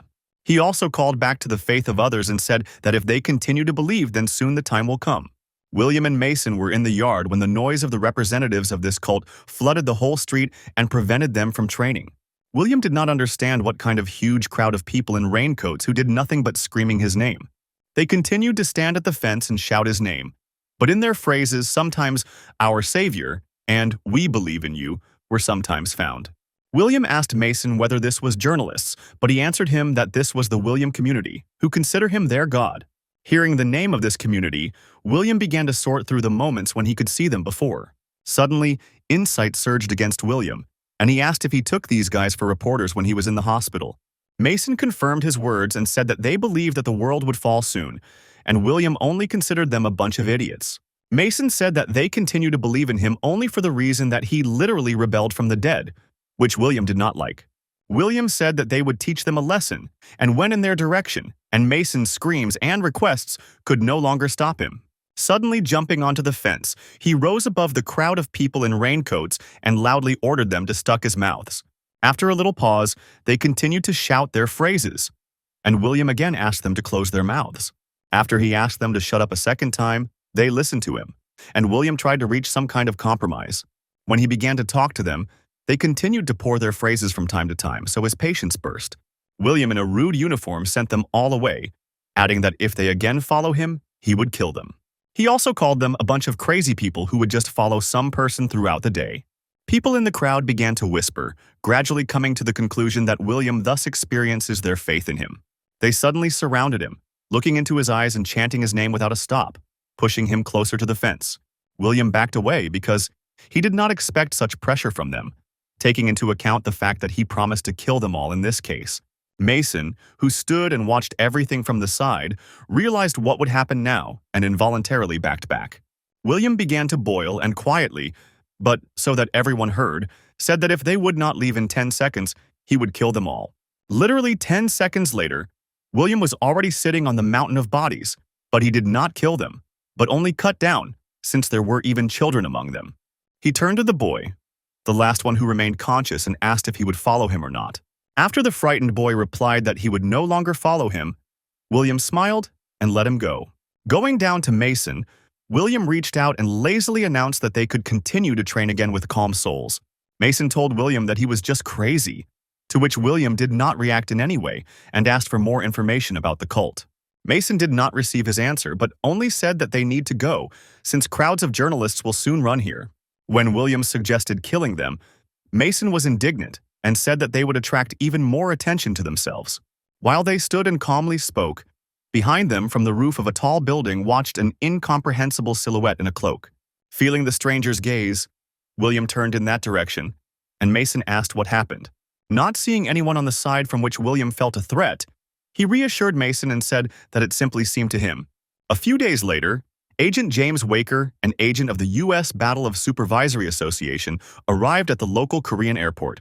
Oliver, that was the name of the agent, said that he was glad to visit Korea again, and hopes that the era of supermen would return to this beautiful country. His companion said that he was already able to pick up a bunch of supermen from here in the United States, but Oliver said that he could not pick up the best. She told him that the Seven Saviors were never interested in the battle. Only Charlotte was interested, but lost interest due to restrictions. Oliver said that despite the fact that he had missed talented superhumans earlier, he would not miss now, and William will belong to him. Suddenly, a person who arrived at the airport forced them to interrupt the dialogue and with surprise to look at his arrival. The airport included an elderly man who was clearly very familiar, but clearly undesirable to agents from the USA. It was Jake Rend.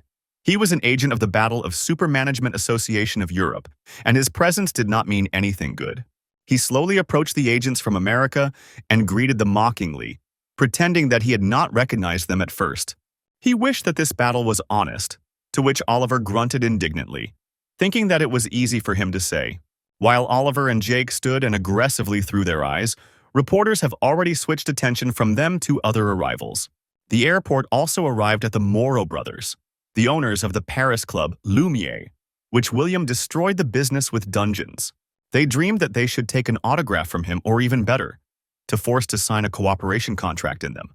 All these famous people stood and silently looked at each other, realizing that they all arrived in order to get William for themselves. Suddenly, silence reigned at the airport, and the sound of the heels of a woman who had just arrived. Charlotte, the youngest of the Seven Savior, entered the airport and asked where her younger brother is now. William admired how many people gathered on the day of the match, where he would first act as a player of battle.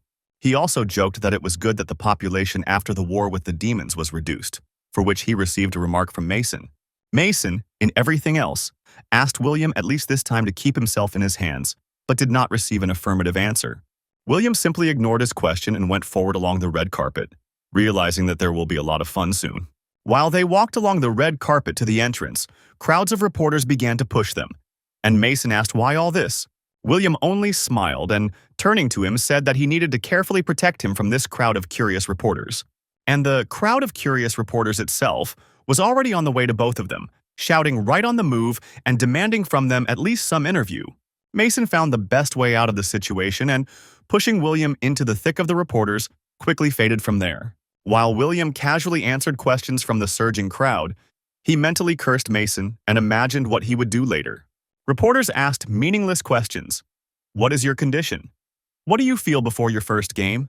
However, the last question was that he knew that Charlotte also came here, attracted his attention, and he clarified whether it was true.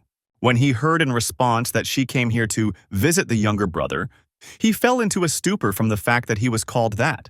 Barely how free from annoying reporters, William aggressively began to open hundreds of doors in search of his own. While he went around the premises, he still heard discussions about his ear, and this began to annoy.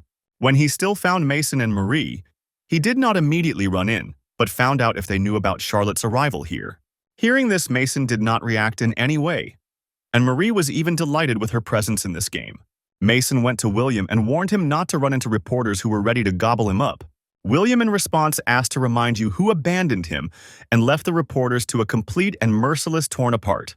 Mason said that he should better prepare for a meeting with Charlotte, and William hoped that she was not in order to take revenge here. Charlotte was the youngest of the Seven Savior, originally from China, and had a huge and impressive force. She was born and raised in a rich family as the only daughter, and from childhood developed her abilities in herself. In her then 17 years, she felt like a queen and hated William, who lowered her from heaven to earth.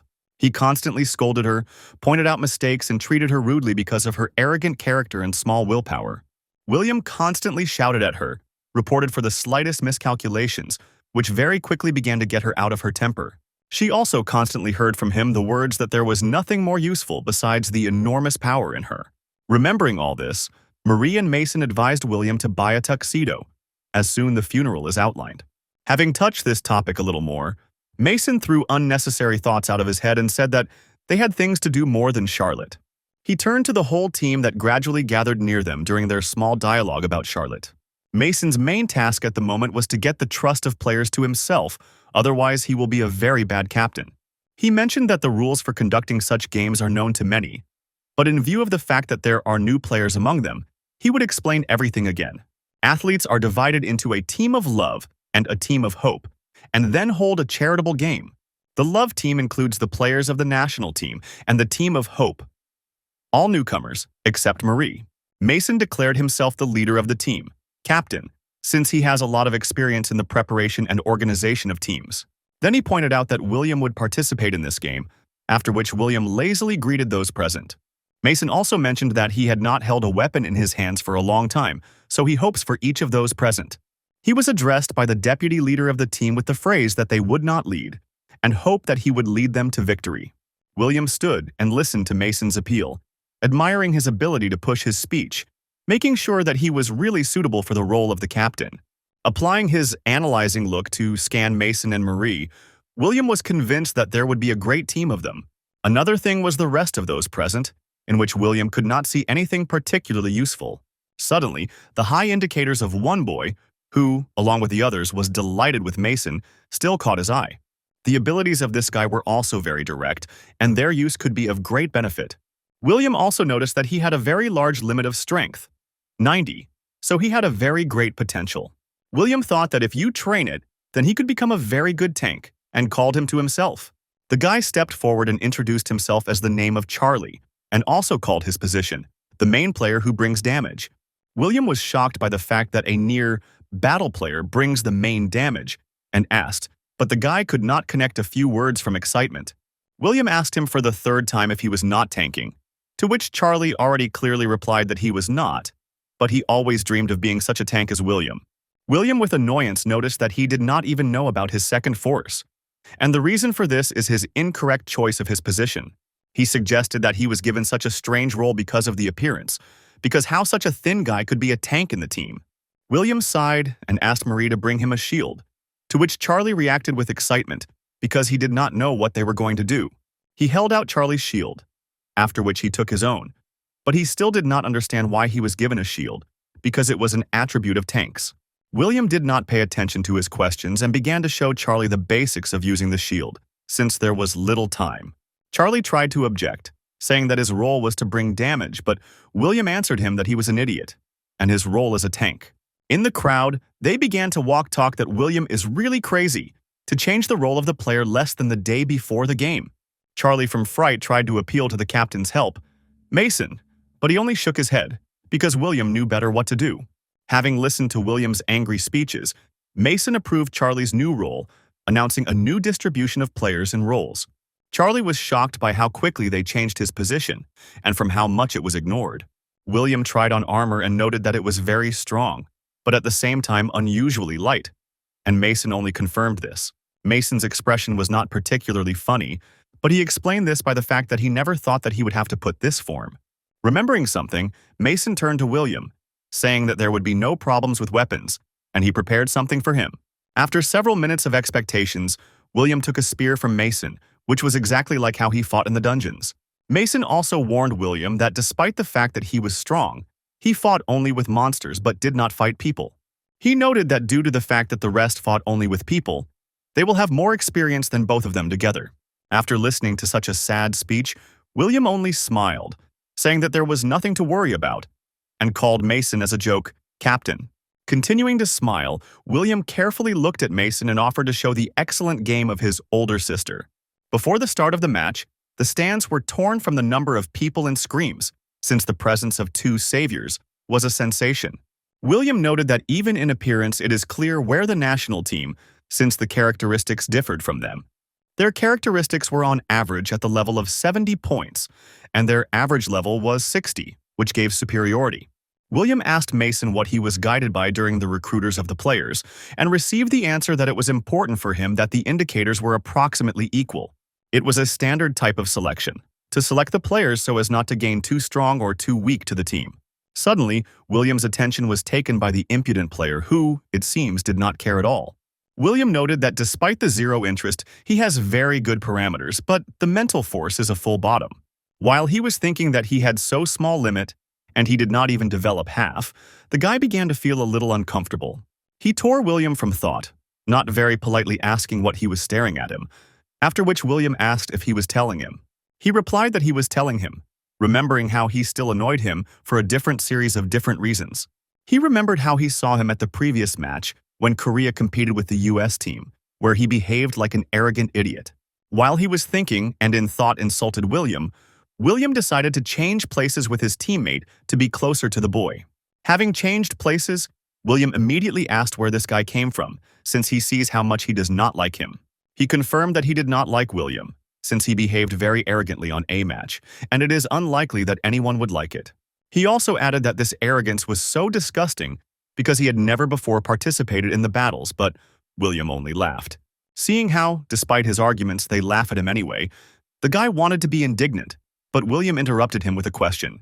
William, with a smile, asked who was the father of the boy, to which he replied that his father is the vice president of the association. From the conversation, their voice distracted their voice, which came through the speakers above their heads, who asked them to go to the arena. When William already wanted to go, the guy called him, asking what he had in mind by this question and what he knows about his father. William lazily threw over his shoulder that nothing special. He was just wondering who and how he could grow such an idiot. While the guy was pouting with indignation, William added that it was difficult for him to breathe in the same air with such, and he hates arrogant. However, in the end, he still thanked him, because of him, William had a desire to win this battle and lower the boy. When the commentator announced William's exit to the arena, the stands began to burst with renewed strength and volume, which was not surprising. While he was going to his place, the commentators noted that the day had finally arrived when they would see William in the Battle of Superman. Let the match were charity, but in the stands you could see many: James Walker, Jake, Oliver, and other famous people. Also at the stands were attended by the Morrow and Charlotte brothers, who especially wanted to observe the game of William. After the beginnings of the game, commentators said that the first match will be held in Ajas Spiral Cave. The Ajas Cave itself was 3 circles, in the center of which there is a secret path, which leads to the dungeon. The Love Team personified the national team of Korea, and members of the Seven Savior played for the Team of Hope. Shortly before the start of the match, Mason gathered his entire team and began a briefing to discuss tactics, actions in the game, and other things. He said that both teams will begin movement at the same time. Each from its point, Hope begins with the 5th, Love with the 1st. These zones are located opposite each other, so they will begin to hunt in the 5-1 zone and will advance to the 5-2 zone. After Mason said that William 1 would go to the 5-3 zone and kill the local boss, bringing additional points to the team. It was also stated that they could cross the enemy's team at one of the stages, but Mason, William, and Marie will deal with them. Just in case, Mason assured the team that it doesn't matter how many opponents will be. The 3 of them will lay as much as they like. Listening to this, William did not understand why they simply could not go the wall to the wall and win, and why Mason was so insecure in his abilities. However, after thinking a little more, William threw back these thoughts, as it was a good chance for him to understand the battle and stretch. In the 5-1 sector, the starting point of the Hope team, players have already appeared, and Mason immediately ordered everyone to build and take up positions. The main source of damage was again Marie, as her abilities allowed her to do this easier than the rest. Mason acted as a support player, as he did at the time when he and William cleaned the dungeon for the dungeon. William and Charlie acted as tanks, since they had unique innate abilities and talents for this role. Looking around in the dungeon, a strange but slightly pleasant feeling of nostalgia for dungeons surged on William. It was especially pleasant to see again how William put it: black rubbish with paws, since killing them is a complete pleasure. In the sector 1-1, the starting point of the Love team, everything was not as smooth and coordinated as the Team of Hope. The captain of the Love team reminded Thomas, the guy with whom William spoke, that he had to beat spiders, but he only snapped back. Thomas was the main player who caused damage, but at the moment his thoughts were not scored by what was needed. He could not throw William the mocking face of William, and was literally burning to take revenge on him in this game. He continued to think about him and revenge on him every second, and even when huge spiders fled to him, he continued to curse William. Distributed from such thoughts, Thomas almost burned half of his team, but did not notice this, but only vowed to kill William with his own hands. At this moment, a Team of Hope successfully cleaned the premises, and William set up a shield to Mason to launch it into the air. Having scattered and jumping away from the shield that William set him, Mason flew into the thick of the monsters at high speed. Having reached his destination, he exposed the sword and began to kill the monsters to the right and left, not knowing fatigue. When he realized that there were too many monsters, he gave a signal to William, and he covered it with a shield, giving the opportunity to move away. Commentators at this time admired their coordinated work, calling this a real duet of 7 saviors. After some time, they are together, but without large power costs, they successfully cleaned the first zone.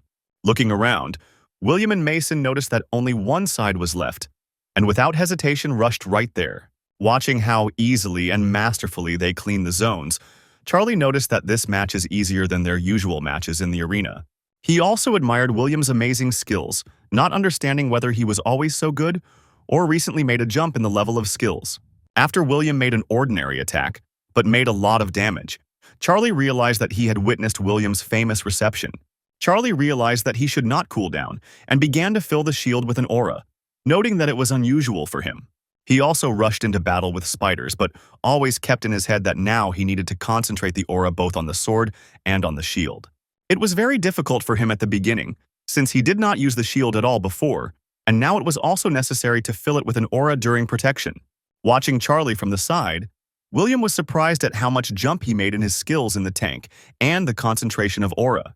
Having watched a little more, William also decided that it was too boring to cool and began to look after new monsters.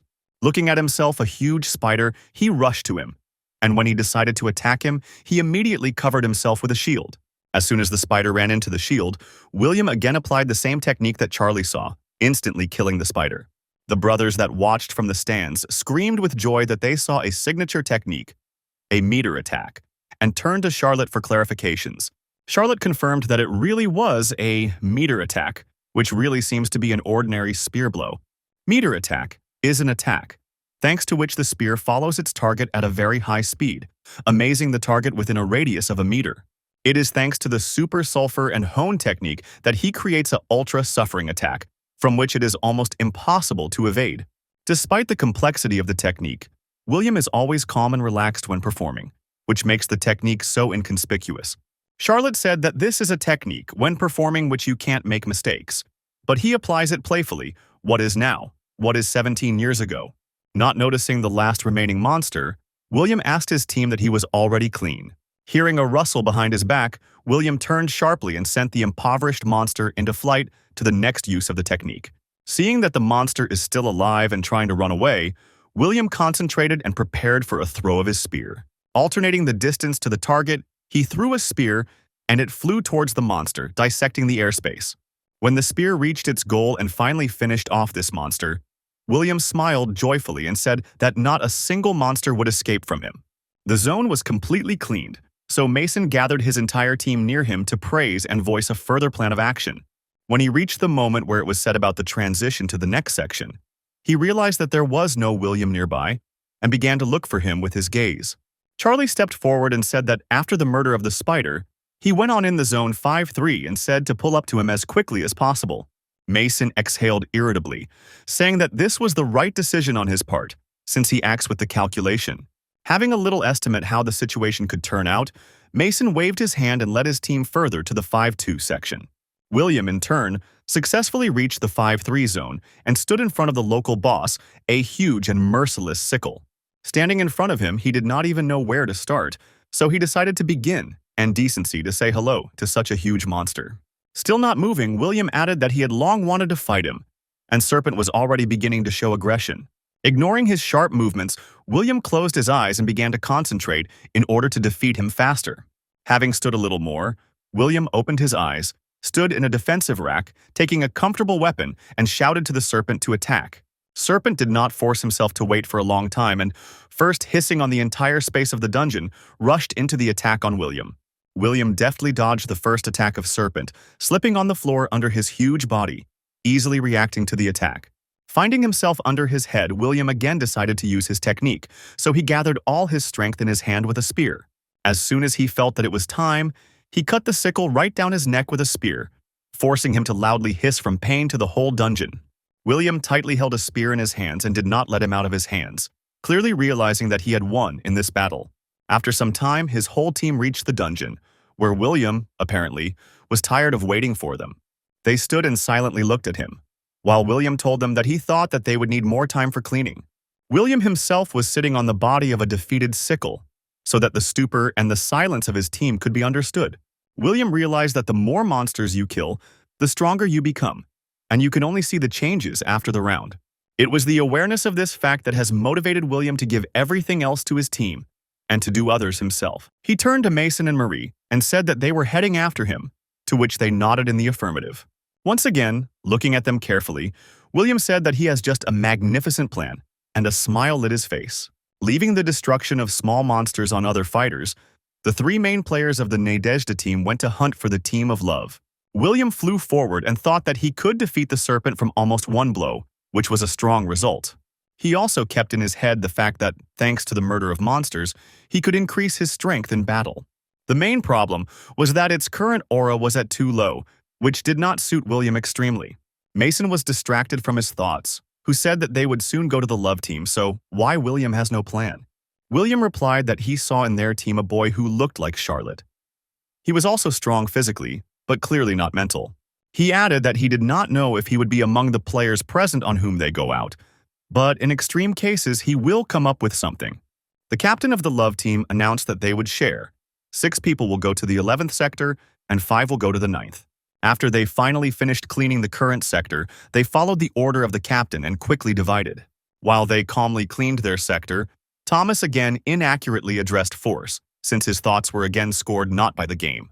He made sure that thanks to the glasses for hunting, his aura is already yellow, which means that he could definitely resist William.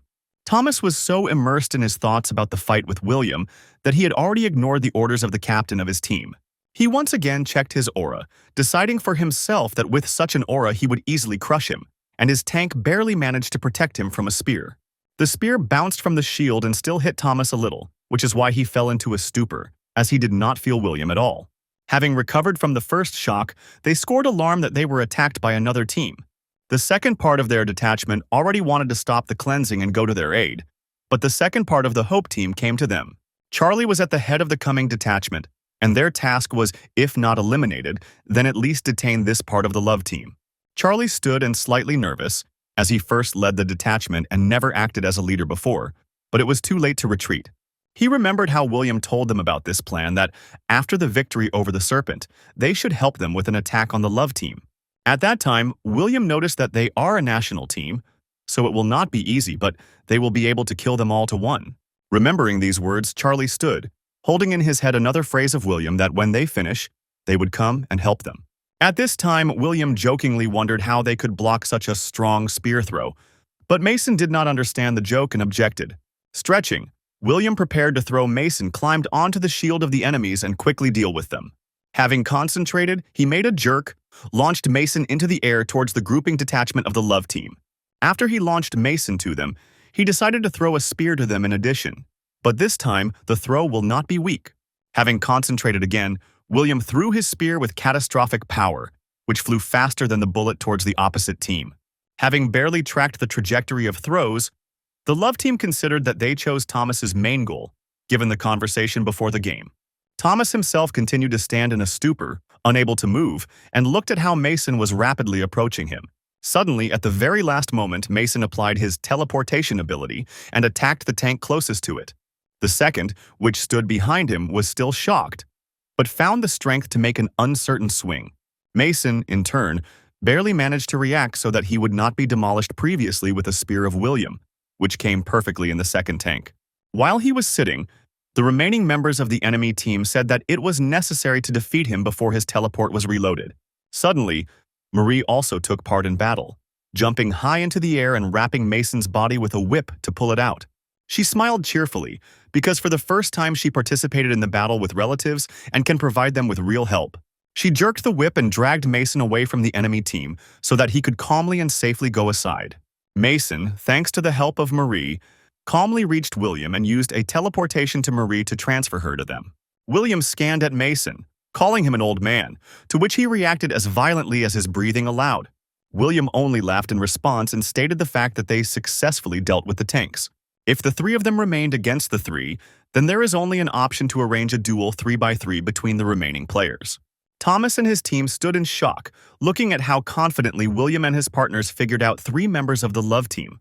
William continued to joyfully and solemnly declare plans for further actions, saying that they would be divided into pairs. Thomas looked at his decisive actions very scared because he did not expect that they would attack so suddenly and successfully. The situation in turn was quite happy with commentators, as they can see a duel between one of the strongest players. They admired the magnificent solution that William's detachment pretended to attack Thomas, but attacked all the tanks. Commentators also noticed how amazing how elegantly William controls its impact and speed. Having a little more discussing William's actions, they decided to switch to the actions of the match that was currently coming at the moment. Thomas still stood in a stupor and looked at how William's partners quickly ran past him and attacked his team members. His partners rained down like Mason and Marie's sharp and strong attacks, so he remained one of the detachment. It depends on how quickly his teammates lost his team. He said that this was impossible. But William was already approaching otherwise. After he told Thomas that there was nothing impossible here, he delivered a crushing blow to him with a shield, sending him away from the game. While Thomas flew into the ground from the blow, William shouted to him that he should finally stop whining, otherwise this was bored. Also, William was still looking at how Avatar Thomas leaves the battlefield. With anger, nevertheless called him a stupid major. While William and his detachment slowly dealt with Thomas, the detachment Charlie was surprised to listen to the murder announcement. The one who controlled the detachment that Charlie faced was indignant at the fact that they managed to lay so many of their players. Without thinking twice, he rushed into battle, urging the others to follow his example, because if they win now, then the victory will be behind them. He chose Charlie with his goal, as the new position of this player outraged and insulted him, the tank. Charlie, standing in front of the player attacking him, recalled William's instruction on how to handle the shield and sword correctly. When he was finally attacked, he remembered that the first step was to defend from the blow, and then the counterattack followed. When he realized that he had successfully blocked the blows of the player attacking him, he removed the shield and attacked him with a sword in the second hand. The player, whose attacks he successfully repulsed, stood and looked at him indignantly, not understanding where he got such good defense skills. He also added that Charlie did not even have the slightest idea of how to tank correctly, and attacked him again. After this attack, Charlie realized that he should act faster, and stumbled, but the announcer announced that William was gaining a third murder. William managed to arrive and help him as promised, adding that Charlie is well done, but the rest should be left to them. He smiled in the face of the remaining detachment and said that in 5 minutes they would finish with them and move on to the next stage. After the end of the game, commentators announced that Mason was the best player in this round. In a room specially allocated for the team, the whole team congratulated Mason on his achievement after a long break. Listening to delighted exclamations, Mason thought that it was not easy to return at his age, but these feelings were worth it. Turning to William, who silently sat on the side, Mason thought that this all happened only thanks to him. Seeing his views directed in his direction, William did not pay attention to them, as he was busy with another matter. In the series, which he watched with such zeal, there was a decisive moment that left him in shock. Commentators announced that the second round would begin soon, and they will declare a new location, a complex dungeon with altered gravity. The Maze of Death is a dungeon in which the rooms of the stairs are intertwined in front and behind, and gravity presses on players with tenfold force. They also clarified that William previously cleared this dungeon, but a lot of supermen died here. In the end, the commentators added that it would be very interesting to see the first liquidator again in action. After Thomas looked angrily at William again, he went forward with his thoughts about why, after awakening, so many idiots surround him. He began to sort through his head a list of those idiots that James Waker met earlier, as well as the cult, which he investigated by heels. William also noted that in addition to the sect and James Waker, he was surrounded by such idiots like Thomas. When he sat in his place, he threw back the thoughts of these idiots and said that he decided to show them a real game. Putting on the helmet, William was already ready and anticipated the battle that would now show everyone in this dungeon. Also, when he connected to the game, he added that even though this battle would be magnificent, but much worse than they could imagine. When the whole team loaded into the death maze, Mason decided to conduct a short interview before the game. Mason has already begun to speak his speech, starting with the fact that the Labyrinth of Death is a very complex location. But William interrupted him. When Mason asked William what was the matter, William answered him that he would go forward himself, and then they would catch up with him. After this phrase, Mason asked William whether he remembered how the labyrinth was arranged since the raid, to which he received a positive answer. While Myson once again recalled that only 17 years had passed for William, he asked him, did not change the dungeon in the game. Mason answered William to his question, saying that the dungeons were not changed, and he can go. Only let not make stupid things. He jokingly calling Mason the grandfathers. William said that everything would be in order since he promised the show, and they should only wait. At approximately remembering the layout of the dungeon, he realized where the love team is now starting, and with all his might pulled in that direction. Marie asked Mason if he was sure that William could be released at the moment against the whole enemy's team. Mason assured her that let William look like a loafer, but he has a tremendous combat experience and he responsibly approaches the assignment and he has a plan. Having said the last phrase, he remembered the character of William, and once again prayed to someone that William still had a plan this time. While he was standing and worried about the presence of a plan, William, in turn, dissected the dungeon at great speed. Monsters and main opponents of both teams in this location were skeletons, decorated in the style of mummies from old tombs. Stopping in front of the first heap of such monsters, he smiled, seeing that everything was the same as at the time when he defended this dungeon. Having looked at these monsters a little more, William rushed in their direction, joyfully shouting that he had not seen them for a long time. William moved between the groups of monsters very quickly, leaving not a single living behind their backs. His spear very quickly dissected the space of this dungeon, and even altered gravity could not slow down its blows. The shield also did not lie idle and served him with a very good tool in order to break through the crowds of enemies. He used his shield in order to break through the crowd of monsters, and then scatter them all in different directions. Before the way that he chose, 2 skeletons became his last obstacle, with which he also easily dealt with. Having jumped into a huge hole, he thought that if a year passed for him, then the rest had been 18 years from the moment of stripping of this dungeon. William once again became convinced that gravity was still increased 10 times, and it would be difficult for a beginner to get used to it.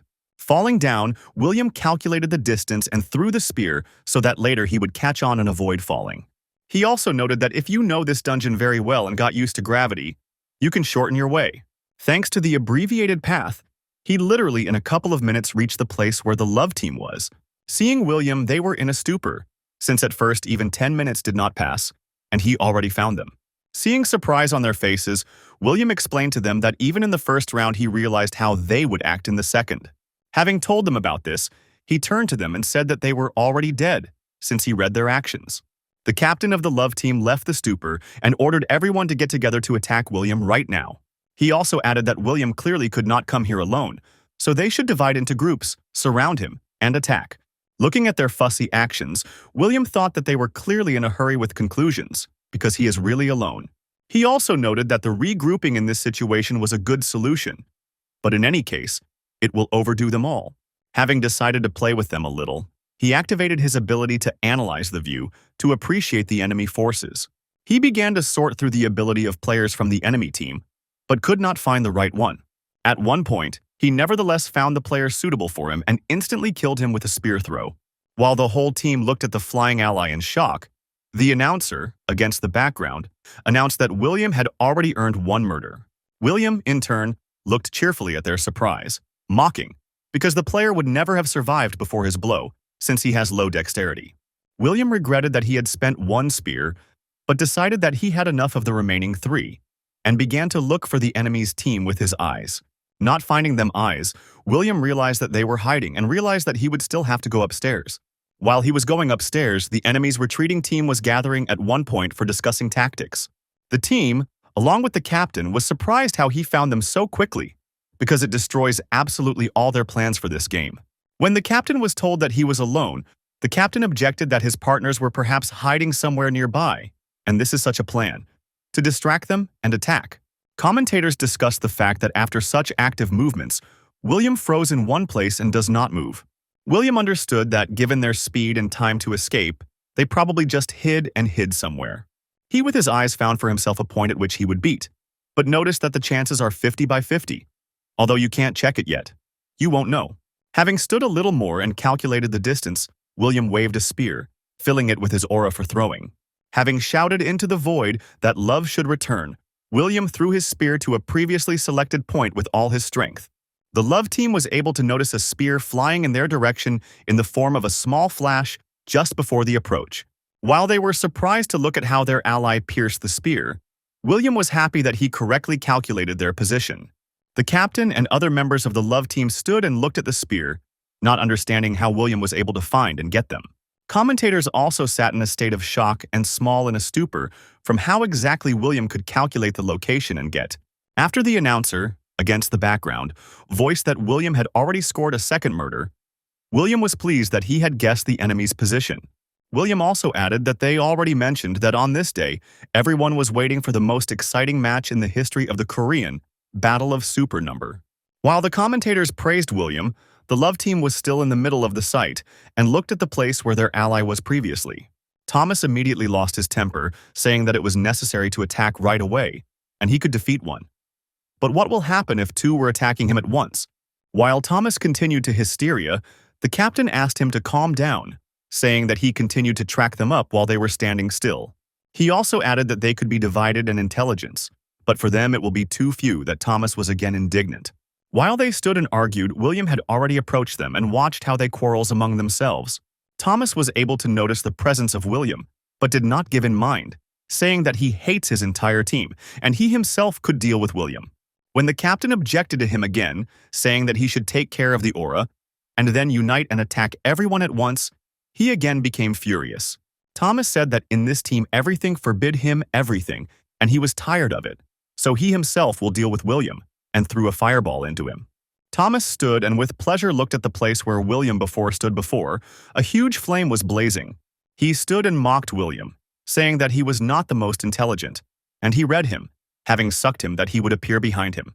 Suddenly, William's voice interrupted Thomas's ridicule, forcing him to be shocked by the fact that William had experienced his attack on him.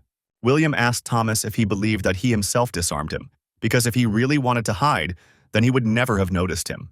Having told Thomas a few more offensive remarks, William suddenly disappeared, and the love team lost him from its field of vision. Thomas still stood in a stupor from the fact that William was so earnest to block his blow, without even dodging him. The captain noticed that the power and aura Thomas is at a high level even for the Premier League, so they placed him in the position of the main player of the inflicting damage. He told Thomas that he should catch William, so they will be divided into two groups, from which one will hunt monsters.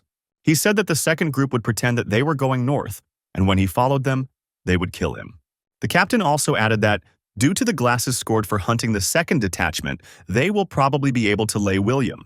Commentators noticed that the love team began to hunt William, but it is unlikely that it would give them as simply as they think. They added that they think so only for the reason that only the main of the seven saviors knows the death maze best. William at that time stood and watched them from the shelter, but remained disappointed with the speed of which they made decisions and attacked them. Commentators did not have time to comment on William's actions and shouted that he noticed a love team and was preparing to attack 3 fighters. William landed right in the center of a small group of 3 people so that they all scattered in different directions. Looking around, William smiled and said that they came up well, but their plan was still very far from ideal. Cutting the space next to all 3, he noticed that all 3 were the main players who caused damage. Looking at them again, William asked them if they are weak as the rest of the love team or not. Having not received any answer to his questions, William decided to get down to business and swung over one of them. The player he swung over did not manage to react to his movement in any way, and soon the announcer, against the background, announced that William was already gaining the 3rd murder. After William removed the 3rd player on his way, he looked around to choose the next goal for the attack. Having prepared his meter throw technique, he pierced another player, after which the announcer, against the background, announced the 4th murder. After the 4th murder, William turned to the last player from the 3, which he attacked, and said that now his turn had come. Hearing that now it was his turn to get out of the game, the player did not want this, and in fear began to back away. He tried to escape from William, but the spear that he threw after him caught up with him, and the announcer, against the background, announced the 5th murder. While the announcer continued to repeat the number of killings of William, he considered that there were only 6 people from the love team.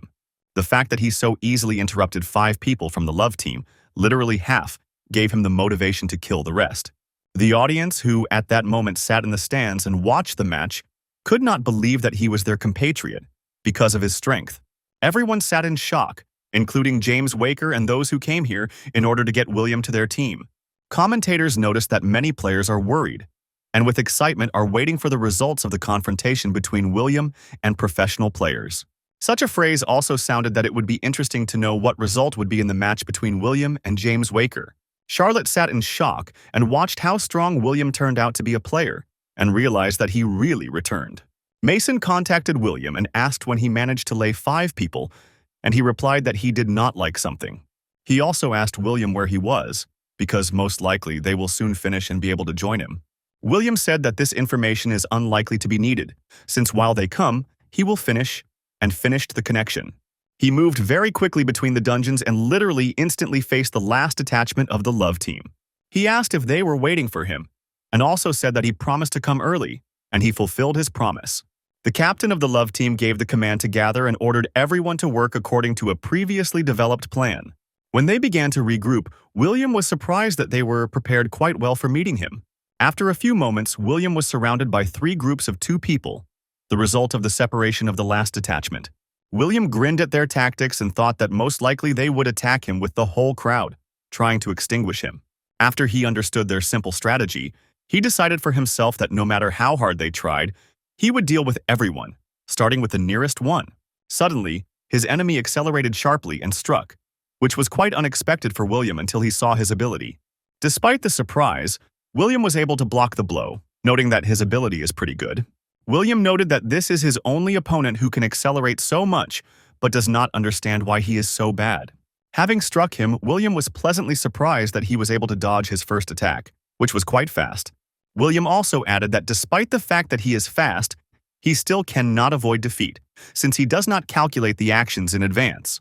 William struck him and sent him into flight, while the announcer, against the background, announced the 6th murder committed by William.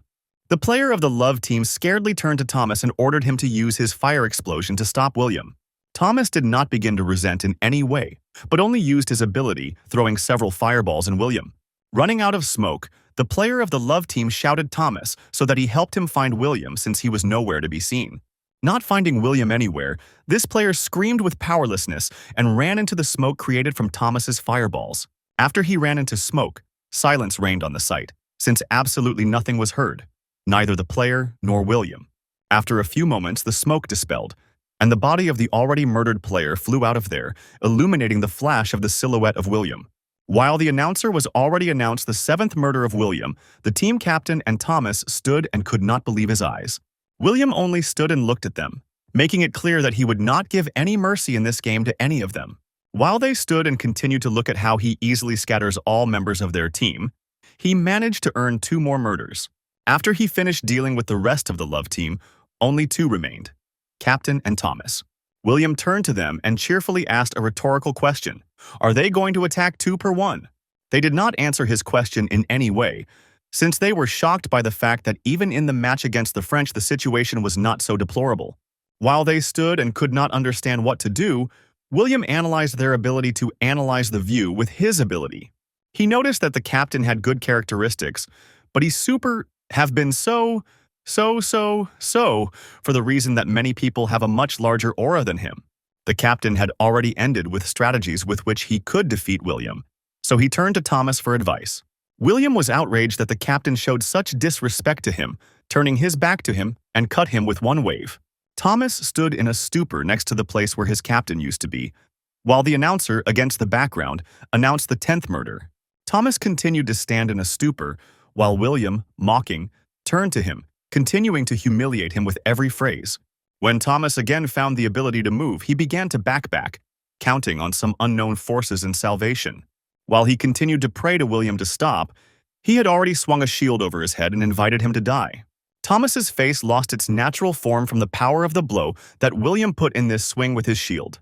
The remains of Thomas's body perfectly adorned the wall of the dungeon after the outburst of William, while the announcer, against the background, announced the 11th murder. Commentators could not believe their eyes, since just for the first time in the history of the Battle of Superhumans, the team was destroyed by one player. The reaction of the affected spectators immediately began to break all the social networks, since everyone was delighted with what result was shown. Also, while William and the rest of his team walked near the stands, commentators said that the words that William needed time to adapt is stupidity. While he and Mason walked past the stands, William drew attention to the drone, which all this time flew above them, and asked what it was. Mason explained to William that this was a camera, thanks to which you can shoot a scene from different angles at any height. As soon as William heard that this camera passes the image on a large screen on the air, he immediately showed the middle finger in it. Mason immediately attacked him and tried to make him give up, but William told him that it was just very fun. Mason silently dragged him along, and when William asked him where he was dragging him, he replied that they were going to give interviews. When they went to the stands, the presenter was already waiting for them there, and when they approached, she introduced herself. Mason also introduced himself to her in response, as a player of the team of Hope, and William only nodded because everyone already knows him. The reporter said that they showed an incredible game, and at first she would ask him a few questions about the game. When she asked if they guessed that everything would end so quickly, Mason replied that they could not even suggest. He said that during the match he simply decided to completely trust the skills of William, which had its fruits. After he answered a few more questions, the reporter switched to William, saying that there were also several questions to him. She said that in the first round he surprised everyone, but in the second he shocked everyone. And could he believe that he could do all one? William replied that by itself because in the first round he took a weapon, and excitement woke up in him, and in the second he enjoyed all. After this question, William thought and began to sort through all the mistakes that the love team made in his head. Having decided to pin Mason, he said that they have problems in a coach who does not see the potential of their abilities and cannot set up a position. When the reporter asked to say something for the players, William replied that while their skills are at the bottom, then you cannot wait for the results either.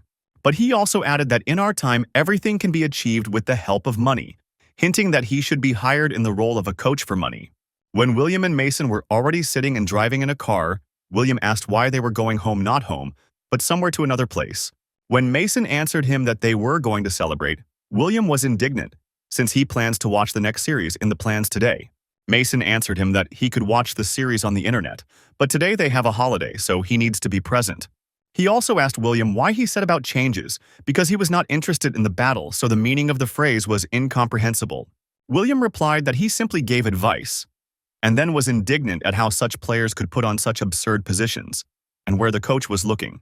In response to this, Mason answered him that he should look at himself because after the salvation of humanity, he signed up for the coaches. He also remembered that despite everything, one of the seven savior heeded the advice of William and became an excellent coach. When William said that in this country they simply do not understand how to teach, Mason invited him to begin to teach others. William answered him that even though he did it for free today, then in the next times it will be if only he is paid for it. When Mason was indignant, William thought a little and offered not money for coaching but a small service from him. The first condition of William was that Charlie must be put on the main position of the tank, as it would be fair. He also added that the player against him poorly controlled his speed, so that it should be used as an element of surprise. And then William voiced his last condition. He asked Mason to remove Thomas from the team forever. Mason specifically did not agree with William's last condition and said that he could not just drive him out. When William asked if he was afraid of the deputy president, Mason was indignant and recalled that he was one of the seven savior. He said that in Korea there are simply very few outstanding supernomings, and Thomas is just the one who is one of these. When he said that he had a strong aura, William answered him that he had very little willpower, and this was the main reason for their defeat. When Mason tried to object, William put a point in the conversation, saying that at first there was a mental force, then physical. After that, William put an end to, saying that this was his final decision, and he would need to be transferred to the deputy. Soon they drove up to a huge and sparkling hotel, inside of which a huge number of people were already. Marie, as soon as she saw that they had arrived, immediately began to run to them from the other end of the hall with a happy smile on the whole face. When she ran up, she said that there was just an incredible bar with very tasty vodka, which very much surprised William. While Mason annoyedly headed for the chairman, Marie argued with William you can drink vodka or not. As a result, she was able to break William. But when he loudly said that it was time to get drunk, the reporters immediately noticed him. They began to whisper among themselves, discussing the fact that they should chat with him and interview him. Oliver already wanted to go and start talking to William, but his companion stopped him from this decision, saying that there were too many reporters. She also added that he is unlikely to agree to immediately sign a contract, and they need to be careful. But while they had a different one, another approached him. Those who were ahead of Oliver turned out to be Jake. He went to William and immediately turned his attention to himself. When he came up, William was surprised that he arrived here and now wants to talk with him. While they stood and discussed various topics, Oliver stood aside and was angry that Jake was able to get ahead of him. After thinking a little and examining this situation, Oliver realized that Jake could not take William to himself in any case. Oliver took into account the fact that William is not like other players, and if he cannot understand William's feelings, then Jake could not. Jake at that moment was already finishing his conversation with William and in the end, extended his business card under the pretext that he called him. Marie was surprised that William knows English because from the age of 13 he only did that he was running along various dungeons. When she said that she thought that they both did not know English, William began to laugh at her, calling her a stupid baby. When Oliver was finally convinced that Jake had gone from William, he already decided for himself that he would talk to him and headed in his direction. Oliver had already headed in his direction and even called out William, but he was again ahead of him. This time, two brothers who were in charge of the club. They joyfully ran to William and asked if they could have a conversation between them in English. When William sighed, tired, and answered them that he also knew French very well, they were delighted with this fact. When he asked if they were the owners of some club, then Marie explained to him that they were the owners of the best club in the world. She also said that Mike Bernard is also a member of their club, and by the way, he includes 3 players in the world. When William realized what was happening, he asked two brothers whether they were going to invite him to their club once came to him. When they said that they were not going to invite William to their club, he was surprised, and they explained that they knew that he would refuse. They said that this, of course, would be a great honor if he entered their club. But they came here only for Marie. William was delighted that they were not going to invite him to their club and asked Marie whether she was going to join their club. She immediately began to rejoice and thank them in several languages, so William asked her to calm down. Just in case, William asked them whether they came to pick up only her, not him, but they said that they would not lie to the hero. They said that they were not interested in the role of support. But she was able to reveal her talent when she took the position of the chief player causing damage. They also added that they think that Marie will be a great addition to the team after several training. Just in case, they also mentioned that if William also goes to them, then everything will be just great and a dream team will turn out. William did not upset them and said that he would think about their proposal, in response to which they promised him the best contract. When he was surprised that they had so thick wallets, they answered him that there was no reason not to spend money on such a player. They also clarified that they were his long-standing fans and want to give him a weapon, and whether he was against it, but William did not refuse. They thanked him for agreeing to talk to them and think about their proposal and did not dare to distract him anymore. They ran away as quickly as they came running, and after their departure, William noted that they were still devils. William said that he was very tired of these conversations and would better go home. But Marie was very interested in what they told him. He did not pay attention to her and said that before going home they would drink a little, and Marie still tried to get the answer out of him. When William heard a voice behind his back, he reacted very irritatedly as he was very tired of conversations. He turned around, unculturally and rudely turning to the one who called him and asked who dared to distract him. The man that had distracted him introduced himself as a secretary of the Blue House, and William was surprised at what the Blue House wants from him. When he asked William whether he knew about the merit system, William specified that system that should provide supermen after the end of the war. When he said that this was a complete crap, they answered him that this was not a deception, and since 17 years had passed, he was assigned the first level. When William asked what a joke, he answered him that he needed to pay everything for 17 years of his absence.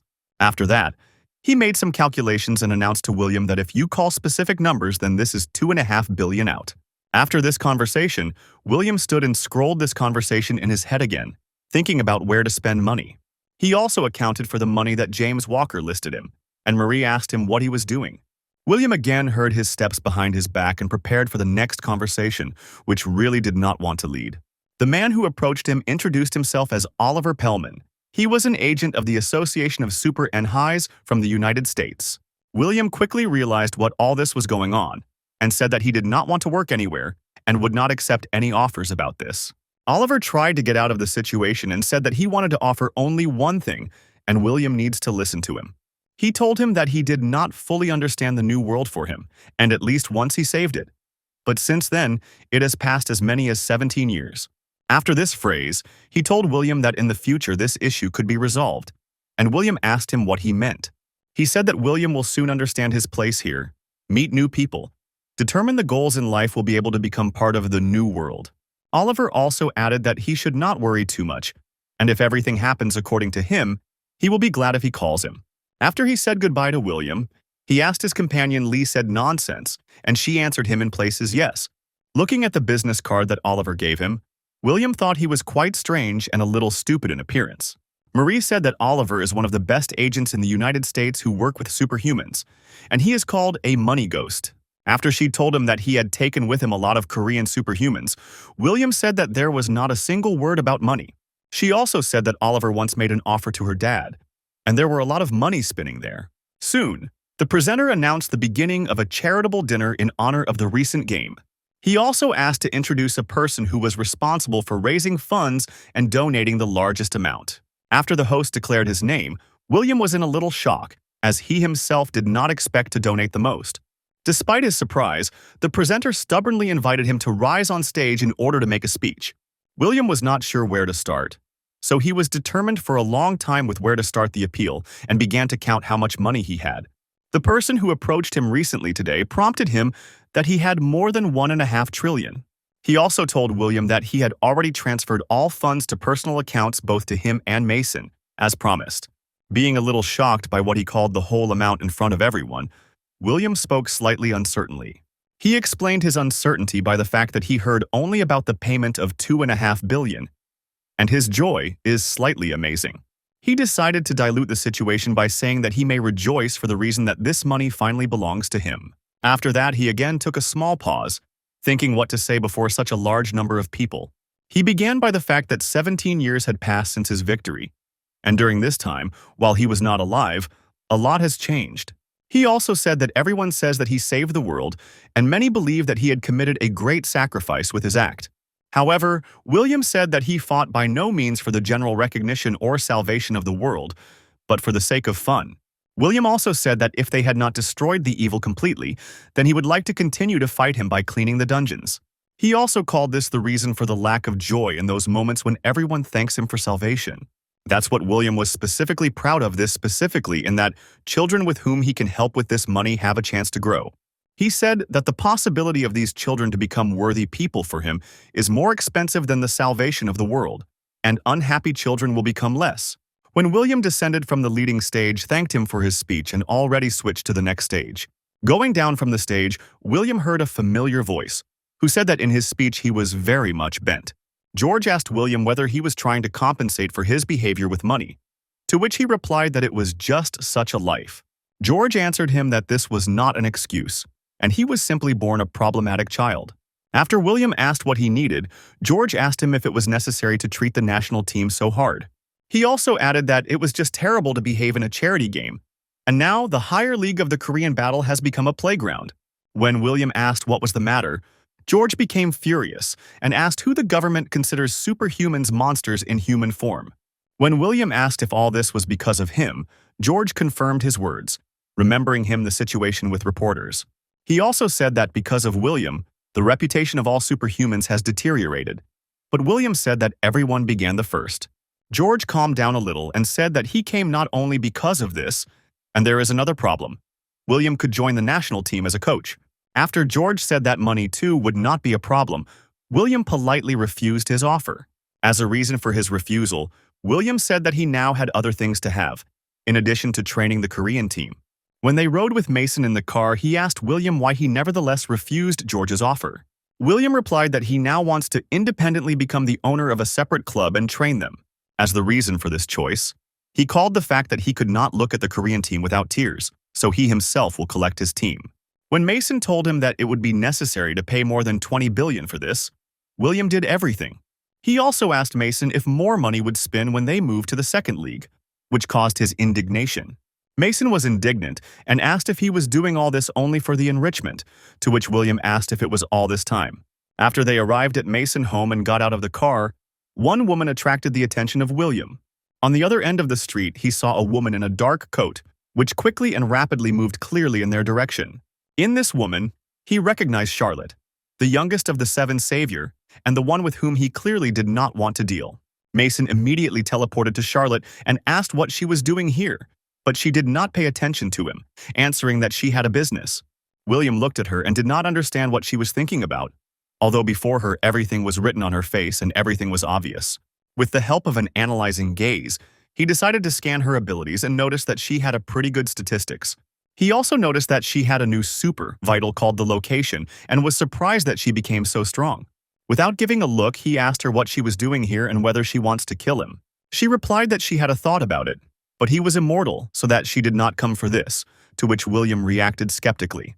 He said that she did not go out to kill him, and whether she came here because of the old grievances and let her not forget that she was alive, only thanks to him. Charlotte replied that she had no offense against him, and he had already suffered enough for her life, as she thinks. William was surprised that she did not appear by his life, and asked what she needed then.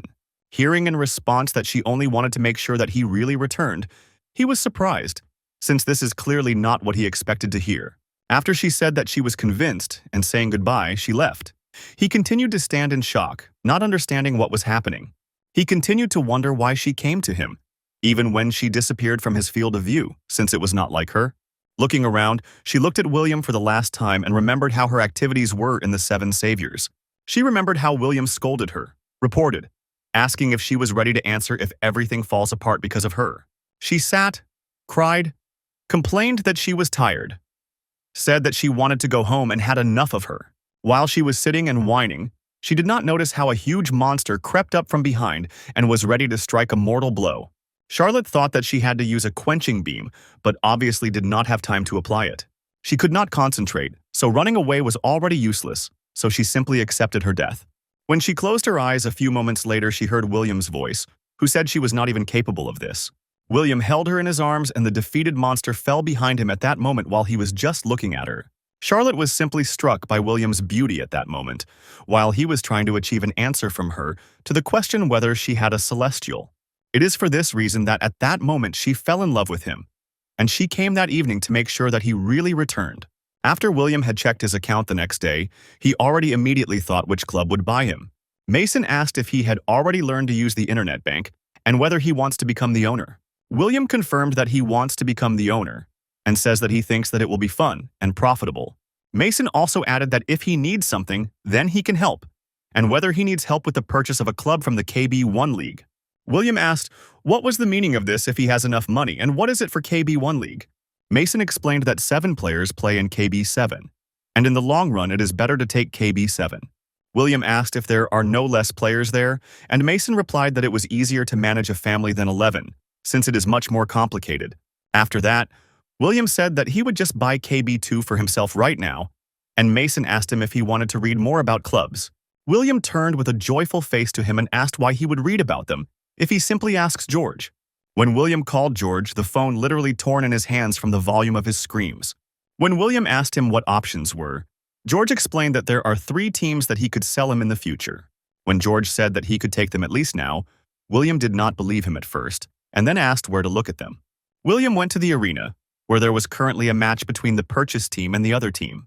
Fans in the stands were not for the team that William was going to buy, and apparently they did it rightly. Many spectators looked doubtfully at William, who was wrapped in everything that could not be known to him. William did not pay attention to the fact that people would begin to sit down from him, because he followed the purchase team. When the teams that will play began to call, the team that is going to buy William was clearly not confident. He noticed that one of the guys had quite good characteristics, but he was some kind of too lethargic. After the audience shouted forward without stopping, forward, forward, William began to resent that they did not stop doing this. Then another guy attracted him from the purchase team, and he analyzed him with his ability analyzing gaze. William was surprised how he was put on the position of support player in his physical data.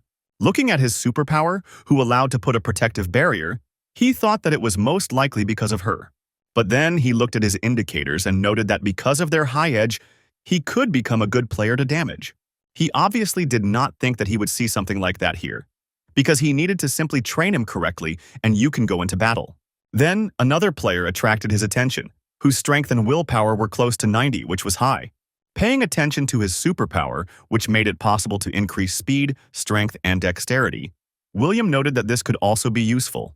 Looking at the rest of the team, he realized that no one else stands out, and only these 2 can be used at least somehow. When he looked at the bench where the spare players were sitting and looking at the statistics, he was surprised how one of them was there at all. His attention was attracted by a red-haired girl who simply stood and was ill for her team, and her indicators were clearly higher than some of her team. Her strength reached the maximum, but dexterity and speed had very high indicators that almost reached their maximum. After that, William drew attention to her superpower, who allowed her to jump forward 20 meters and compared her with a flea. After that, he thought that this was not the worst ability, but in inept hands this ability could even harm. After the match was over, William thought that he had not seen such losers for a long time. However, after thinking a little, he took off his glasses and thought that it would be even more interesting to train a team of such idiots. After the match, George called him and asked if he had already chosen the team, to which William replied that he was choosing lawmakers.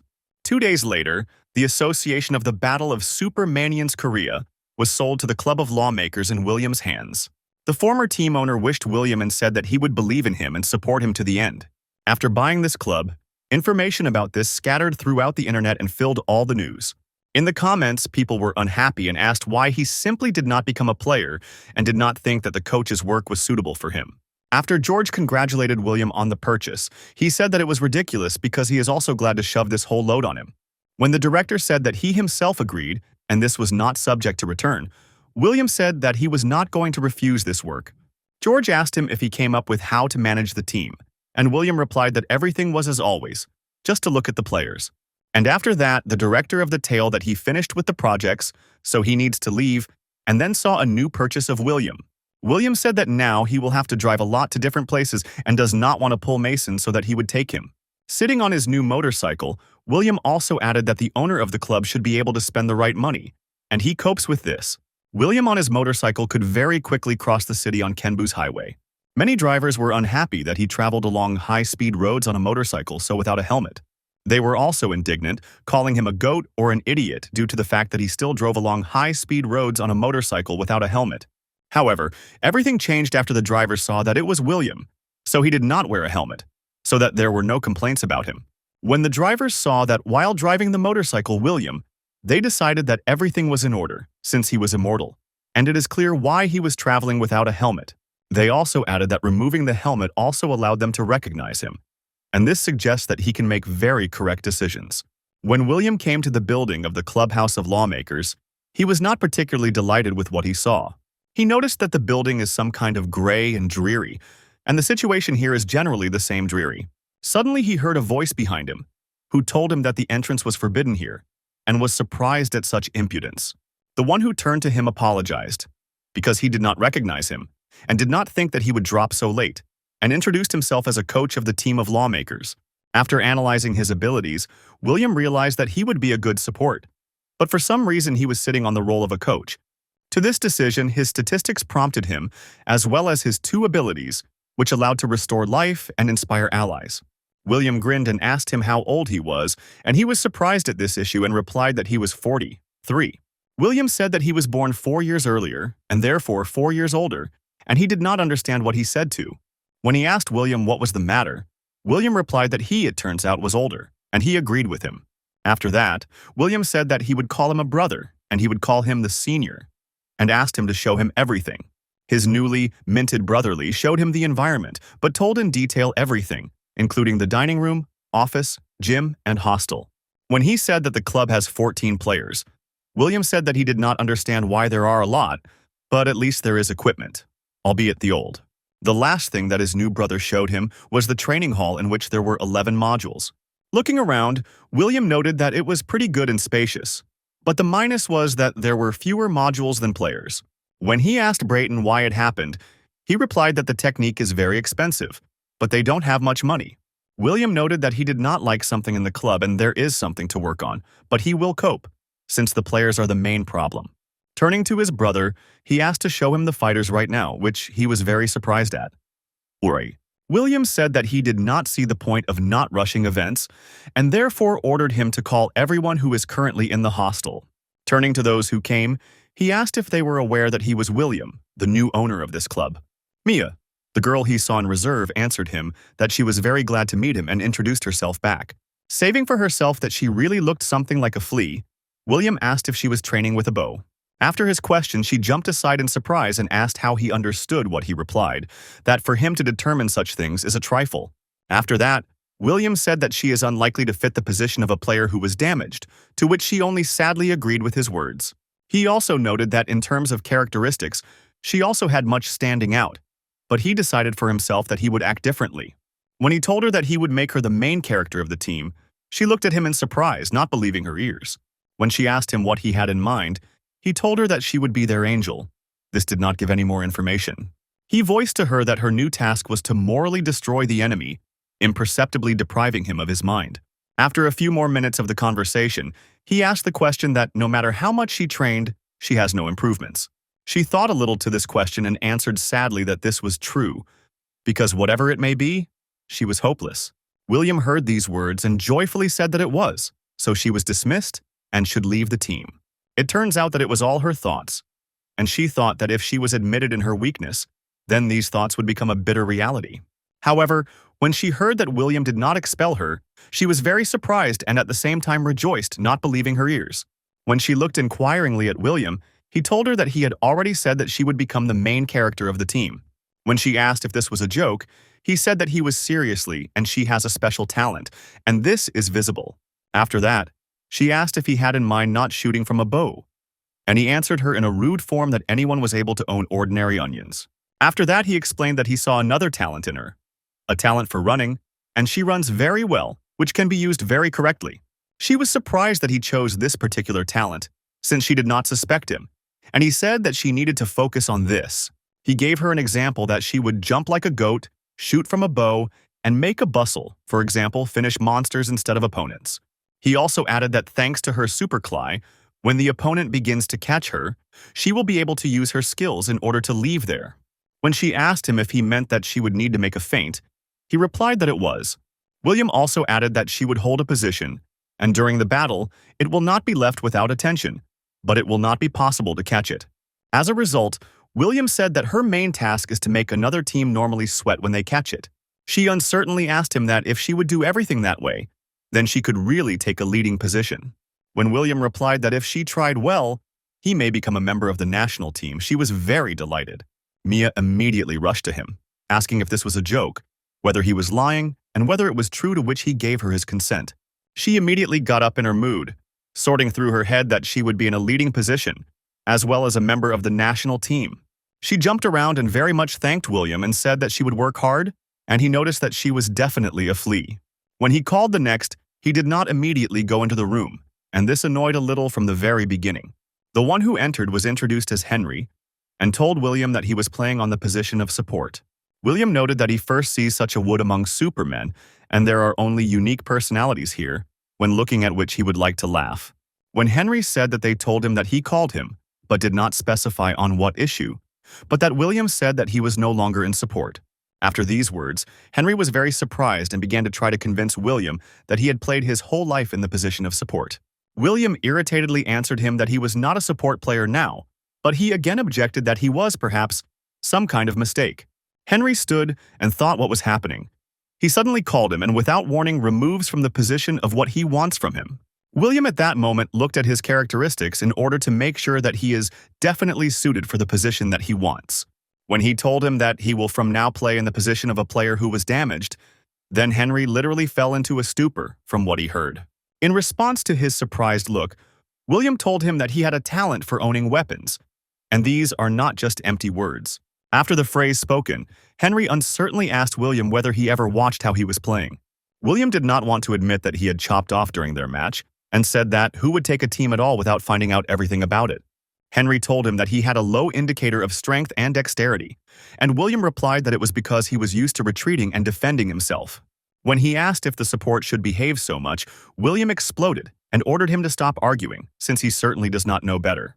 William noted that he could not stand support players, since 9 out of 10 such players usually do not fight, but simply stand behind.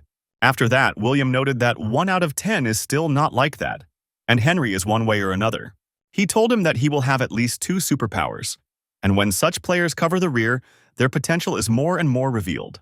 He asked Henry whether he was superpowered by him, and he answered this, confirming William's words. William said that this is his first weapon, and the second he would give him independently in order to improve his skills. When Henry asked him if he was going to make him a support, which could not only stand behind but also fight, William finally exploded. He grabbed Henry by the collar and told him that he would be the main player to bring damage, who has over the super prets of the support, and he was just stupid. After that, William asked Henry why he clung to this support so much, and was he not afraid to just take weapons and go to battle in the forefront. He told him that he should not make such an approach the basis of everything, and if he wants to succeed, let him listen to what he tells him. After that, Henry asked if everything would work out if he followed the advice of William, and William replied that it was important how much effort he would make. After that, as a result, William asked if he wants to stay with the support or wants to change everything. But he can stay and everything will be lost. He asked him what he would choose as a result, and whether he likes to be just part of the team that takes the last place in the league, or Henry wants to take a step forward, change his life for the better, and take a new position for himself to improve his skills. After that, Henry thought a little, swallowed nervously, and shook his hand in William, saying that he would become the main player to bring damage. After William left the hostel, his brother asked him if he finished getting to know the players. William turned to him and asked if he could find another coach since they need a good swordsman. When William said that he needed a person who will teach Henry to handle a sword, the brother tried to object that he was in the position of support. When William said that he was now the main player who was damaged, the brother was shocked. And William said that for Mia, he also had to prepare everything. William added that children from the first group need to increase endurance, since he noticed that during the matches their opponents did something and pumped their own. After that, William asked if he could go, and having received a satisfactory answer, he went to the motorcycle. But then he remembered something else. He turned to his newly made brother and asked if they could change the name of the team, the owner of which he became. The next day, William sat and rackled his head over what to do next, because he completely did not understand which decisions to make. Mason came up and told him that he did not look very, and asked what happened, what William asked him to lag behind. Mason said that he was worried for the reason, because he doesn't even look at his dramas, and is it because of the lawmakers? Mason also said that William told him that there are 14 players, and whether he would expand the composition. Mason wanted to say a few more words, but William abruptly jumped up, which scared him a little. William silently headed for the exit, and when Mason asked him what he was going to do, he replied that he was going to conduct a set. Approaching the window and looking at the street, William said that he would have to arrange a casting of new participants. He also noted that a bunch of journalists under the windows can be very much to pick up with this task. He scored his new brother on the phone and said that he needed to help and he needs to update the team a little, which surprised him again. When he asked if William wants to change the composition seriously, William replied that yes, and whether he had any problems. After he told William that this would result in large cash expenses, William asked him to stop complaining. William was a little angry with the stupidity of his assistant, but as a result, they agreed on everything. William thought that it was necessary to somehow impress the new players, and told brother that the set in their club would be open for 3 days. When he asked if there would be 3 days, as they usually last a month, and William replied that there were enough 3 days, when he went outside and greeted the journalists, they looked in his direction in surprise, clearly not expecting him to see him here. They asked him whether he was ready to give them an interview if he went out, and he answered them that he was ready, but on one condition. He said that he would answer all the questions, subject to the condition that they will do some necessary service for him. After this phrase, one journalist from the crowd raised his hand and asked what William needed so that they could get answers. William told them that within 3 days, a set of his team will be opened, and they need to post a message about this on the internet. After that, information about the recruitment of players into his club immediately scattered over the internet, and millions of applications immediately flew to him. The next day, the Brayton gained William and said that he was sent a lot of applications, and William asked if there were at least a few thousand there. He only replied to him that at the moment he had exceeded 70,000, and he does not understand where so much, but William told him to calm down. He told William that he was concerned because now is not even a season, but there are so many applications, but William asked him to remain calm. When he arrived at his main office, his brotherly poured a huge pack of paper on the table and said that this was all the resume of superhumans. William immediately began to review them and said that he would quickly rake, and after that he would immediately conduct an interview. All supernote after the awakening of strength undergoes a physical test in the association of their country in the same way as William passed it at one time. William sorted out all these resumes, indignant that everything here is some dead. Someone has not enough strength and still full of reasons. He was very annoyed by the fact that through paper he could not analyze them with his ability, analyzing the view, and understand the potential. After he was a little induced, he decided that still needed to review all the applications, and maybe there is something worthwhile. At one point, his gaze fell on the resume of a young guy named Lucas, who worked in the delivery service by courier. He noted that his strength and dexterity is barely 1.5 times more than that of the gold medalist of the Olympic Games, and it costs almost nothing. However, William noted that the superlace of this guy, visual telepathy, she can convey not only objects, but also show others what he sees himself. Realizing that this ability can be used very competently, he decided that this guy interested him and put his resume aside. On the same day, they interviewed, and their first client was a young guy who immediately said that he was a longtime fan of William. William turned to him and asked if he participated in the matches when he was a high school student, and he said that yes, but he soon stopped. William did not understand the meaning of his phrase and asked if he changed his mind right now, once he applied for joining the team. The guy began to make excuses and said that he simply really wanted to see William personally and ask for an autograph, that he was very angry. After William in a rough uniform began to expel him from the office, he asked why he was doing so cruelly with the fan. William was indignant and hit him, after which he added so that he would definitely tell everyone that William sent him and he was very cruel. After the Brayton, William asked him to restrain himself. He did not pay attention to him and asked to bring the next candidate into the office. After the guy was taken out of the office, the rest of the candidates stood in a little surprised that he came out of there in this form.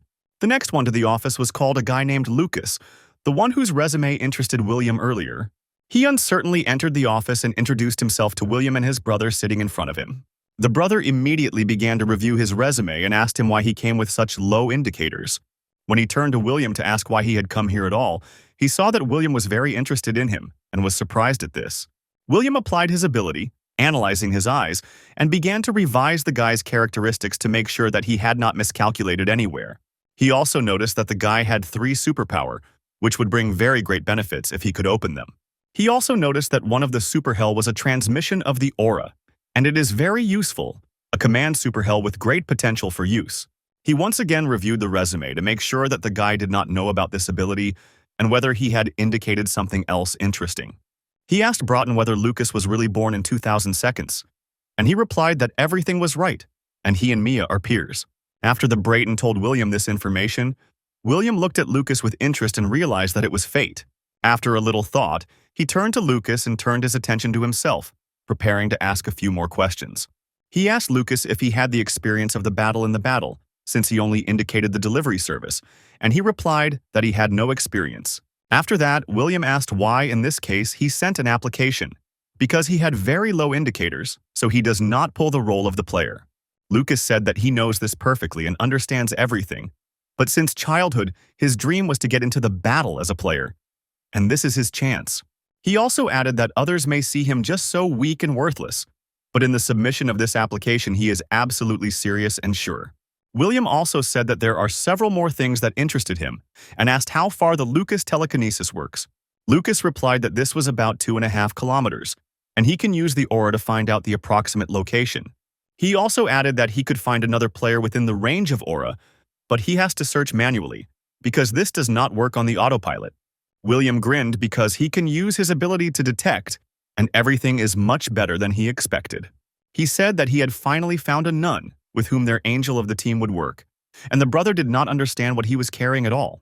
William once again asked the name of Lucas, and he repeated him, not realizing that he was now threatening. William withstood a dramatic pause, and after several seconds of silence joyfully declared Lucas that he was accepted into the team. After Lucas joyfully could not believe in his happiness, the brother downloaded from his place and asked William whether he said seriously. William explained to him that he would be a great partner for Mia, which the Brayton was even more surprised. William explained to him that the construction could not be unsuccessful and that the team's strategies will be built on the basis of the work of these two. That same evening, players and all other participants of the club Longers decided to note the formation of William by the owner. Everyone celebrated, drank, ate what they themselves prepared, and asked everyone to love and complain at this holiday. William noted that, despite the concern, the atmosphere in the team is normal, and after that one of the players greeted him. Turning, he saw the player whom he celebrated at the match after Henry, and he introduced himself as the captain of this team. Having looked at him, William remembered that he had really seen him earlier at competitions, but he was not particularly interested in him. He was not interesting to him for the reason that this is a standard tact in which there is nothing special, but he is too good for such a team. He said that he wanted to thank William for investing in their team and doing everything in his power, so as not to disappoint him. He also asked William to take care of them and said that he was hoping for mutual cooperation between them. When he left, William noted that he was open and sincere, so he is an ideal captain for the team. Turning back, he noticed that Mia and Lucas from the very beginning got along well with each other and had a pleasant conversation. After thinking a little, he called these two to him, after which they joyfully ran to him, waiting for what he would tell them. William announced to them that they were new members of the second group and they would participate in the battle as one, so he asked them to live together. He said that while the angel was extracting information and praying for the forgiveness of his soul, behind her back the whole party is played by a gray nun. After that, he added that Lucas would act as a nun, which again very much surprised both of them. Having finished telling, he said that they would discuss everything later, and now they should just relax and have fun. When they moved away from him in slight confusion, he was convinced and rejoiced that now the team was at least minimally equipped. The last thing he had left was to change the name of the club, which he did not like very much, and his hands scratched him to change it. Having thought a little more about the new name, William shouted to the entire site, calling for general attention to himself. As a new club name, he chose YSM, and under the name, they played their first match in 3 months. Commentators who commented on this game announced that today's game will become a test of their new strategy. William looked at his players and wished them to do everything that they did in training, and did not do anything superfluous. When he asked Lucas if he understood what to do, he asked William from Wilm if he was all fine, but he told him he was not steaming. William gathered everyone around him and announced that the day had come when they show everything they learned in 3 months of training and had fun from the heart. The first round of the match of the Battle of Super Management between the new William team and another team from Korea was successfully declared open. Mason's wife thanked him for inviting her to the first match of his new team. When she asked why Mason himself did not come, he said that he was just waiting for something and did not dare to come. When she asked if he was working with his guys according to a different method, William answered her that she could not even doubt it. He smiled and asked him to show her an incredibly exciting battle that he was personally. The dungeon of the first round was a canyon of the Bizard, a picturesque place, in the reality of which cannot be found. Earlier in training, Mia overcame 100 meters in 3 seconds and did not even dust out during this and did not knock her breath. William noted that she had an incredible talent for running, and Lucas also became much faster and more resilient than before. The runner told William that Mia was a real treasure in this regard, and he also heard that Lucas had no experience in the battle. William did not give in, saying that their progress is not very different, but in fact he simply understood this with the help of his ability.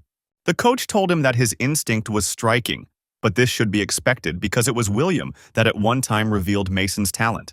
The coach also said that as soon as they work out the style of the game of Mia, they will get good results and will be able to bring it to a real game. For 40 days of training passed and 50 days were left before the competition, and Mia still continued to train hard. Her teammates were surprised at how she could be caught taking into account the fact that she moves so quickly and jumps so much.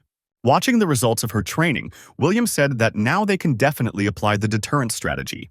When William asked the team his impressions, they answered him that the feeling that the capture speed is half as usual than usual. And after that, William asked what infuriated them the most. When I received in response that there was a great dynamics, he praised Mia. After he praised her, she answered him with a smile, but excitement reigned in her soul. She still considered their director the best person, because he said that he would make a heroine from a player who is not even in the team. She also remembered that he said that she could become a member of the national team if she trained, and it is difficult to believe in it. Mia also noticed that her nerves were already at the limit and whether she had done it well, but then a voice led her out of her thoughts. When the voice of the captain of her team led her out of her experiences, she jumped out of surprise and asked who called her. When the captain asked if she was worried, she immediately waved her hands and replied that not a bit was worried. He reassured her, saying that she did not have to pretend, and since this is her first game that she is nervous, this is absolutely normal. The players of the team standing behind him confirmed his words, and one said that when he first went on the field, he was even sick. As a result, the team captain said that she could be nervous as much as she wants, but she should not doubt her abilities at all. He also said that the leader of the Seven Savior himself believes in them, and she will become the best game thief in history.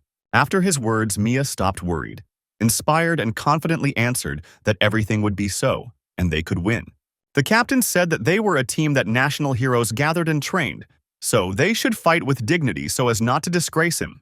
He raised his hand up and said that they would not do everything as they agreed, and the team supported him with joyful cries. When the players of the new team divided and began to move, the commentators suggested that this was a 4 or 4-3 strategy. After that, they noticed that one team of 3 people crosses the dungeons, ignoring the monsters. And this is restraining from the very beginning. This group of 3 quickly moved through the dungeon, ignoring the monsters and jumping from their native air objects to others. Suddenly, having reached a certain distance, they stopped immediately after such a rapid movement forward and began to wait for something. Lucas told them to wait a bit, picked up the stone from the ground, and began to monitor the location of the enemy team with the help of telekinesis. He combined the ability of telekinesis with the transfer of the aura, which allowed him to act as a scout and calculate the location of the enemy. Having spent a stone between different air islands, he finally found the enemy's command, which moved in one of the sides of the dungeon. He said that all 4 move in one group and showed the direction in which they would need to move. Mia sat on the ground and prepared for a jump to instantly catch up with the enemy's team in a matter of seconds. Having pushed off the ground, she flew into the air, already until the next air island, which was at an altitude of tens of meters from them. She made incredible and beautiful air movements, jumping from one island to another, showing very high mobility skills. Finally, she was able to get to the enemy team and was a little shocked by the scale of the battle with the dragon that took place there. When she was convinced that the enemy team did not notice her, she transmitted the information to her team that she had reached the goal.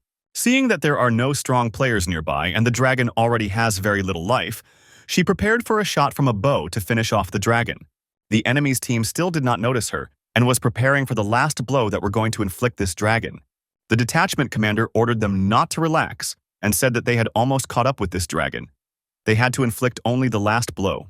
Suddenly, the arrow of Mia cut out the air and finished off the dragon, not leaving the enemy team and the chance to gain experience from it. They were upset that they lost points for the monster, and they were annoyed by the fact that YSM was simply engaged in theft of other people's monsters. The team captain ordered one of the players to deal with Mia, and he headed in her direction at a great speed to eliminate her. Mia looked at how he was rapidly approaching her, and was a little not sure that she could dodge, but in the end, he gathered her strength. This player struck the place where Mia used to be, but she had already managed to move to a completely different place. He got angry, believing that she was mocking him, as she just jumped up and instantly turned out to be in another place. He tried to catch up with her several times, but she only mocked him and quickly moved from one place to another, leaving him a chance. This player was annoyed by the very fact that he could not catch up with her, and he was also very picked up by her mockery of him. The commentators noticed that Mia slightly rejoiced the players from the opposite team, moving so fast that the enemy does not have time behind her. The commentators also noticed that the supply of MII arrows is not endless, and sooner or later they would end. Mia turned to Lucas so that with the help of his strength, telekinesis would give her a new quiver with arrows. Lucas instantly applied its ability, and Mia in his hands turned out to be a completely new quiver with arrows, correcting the only drawback.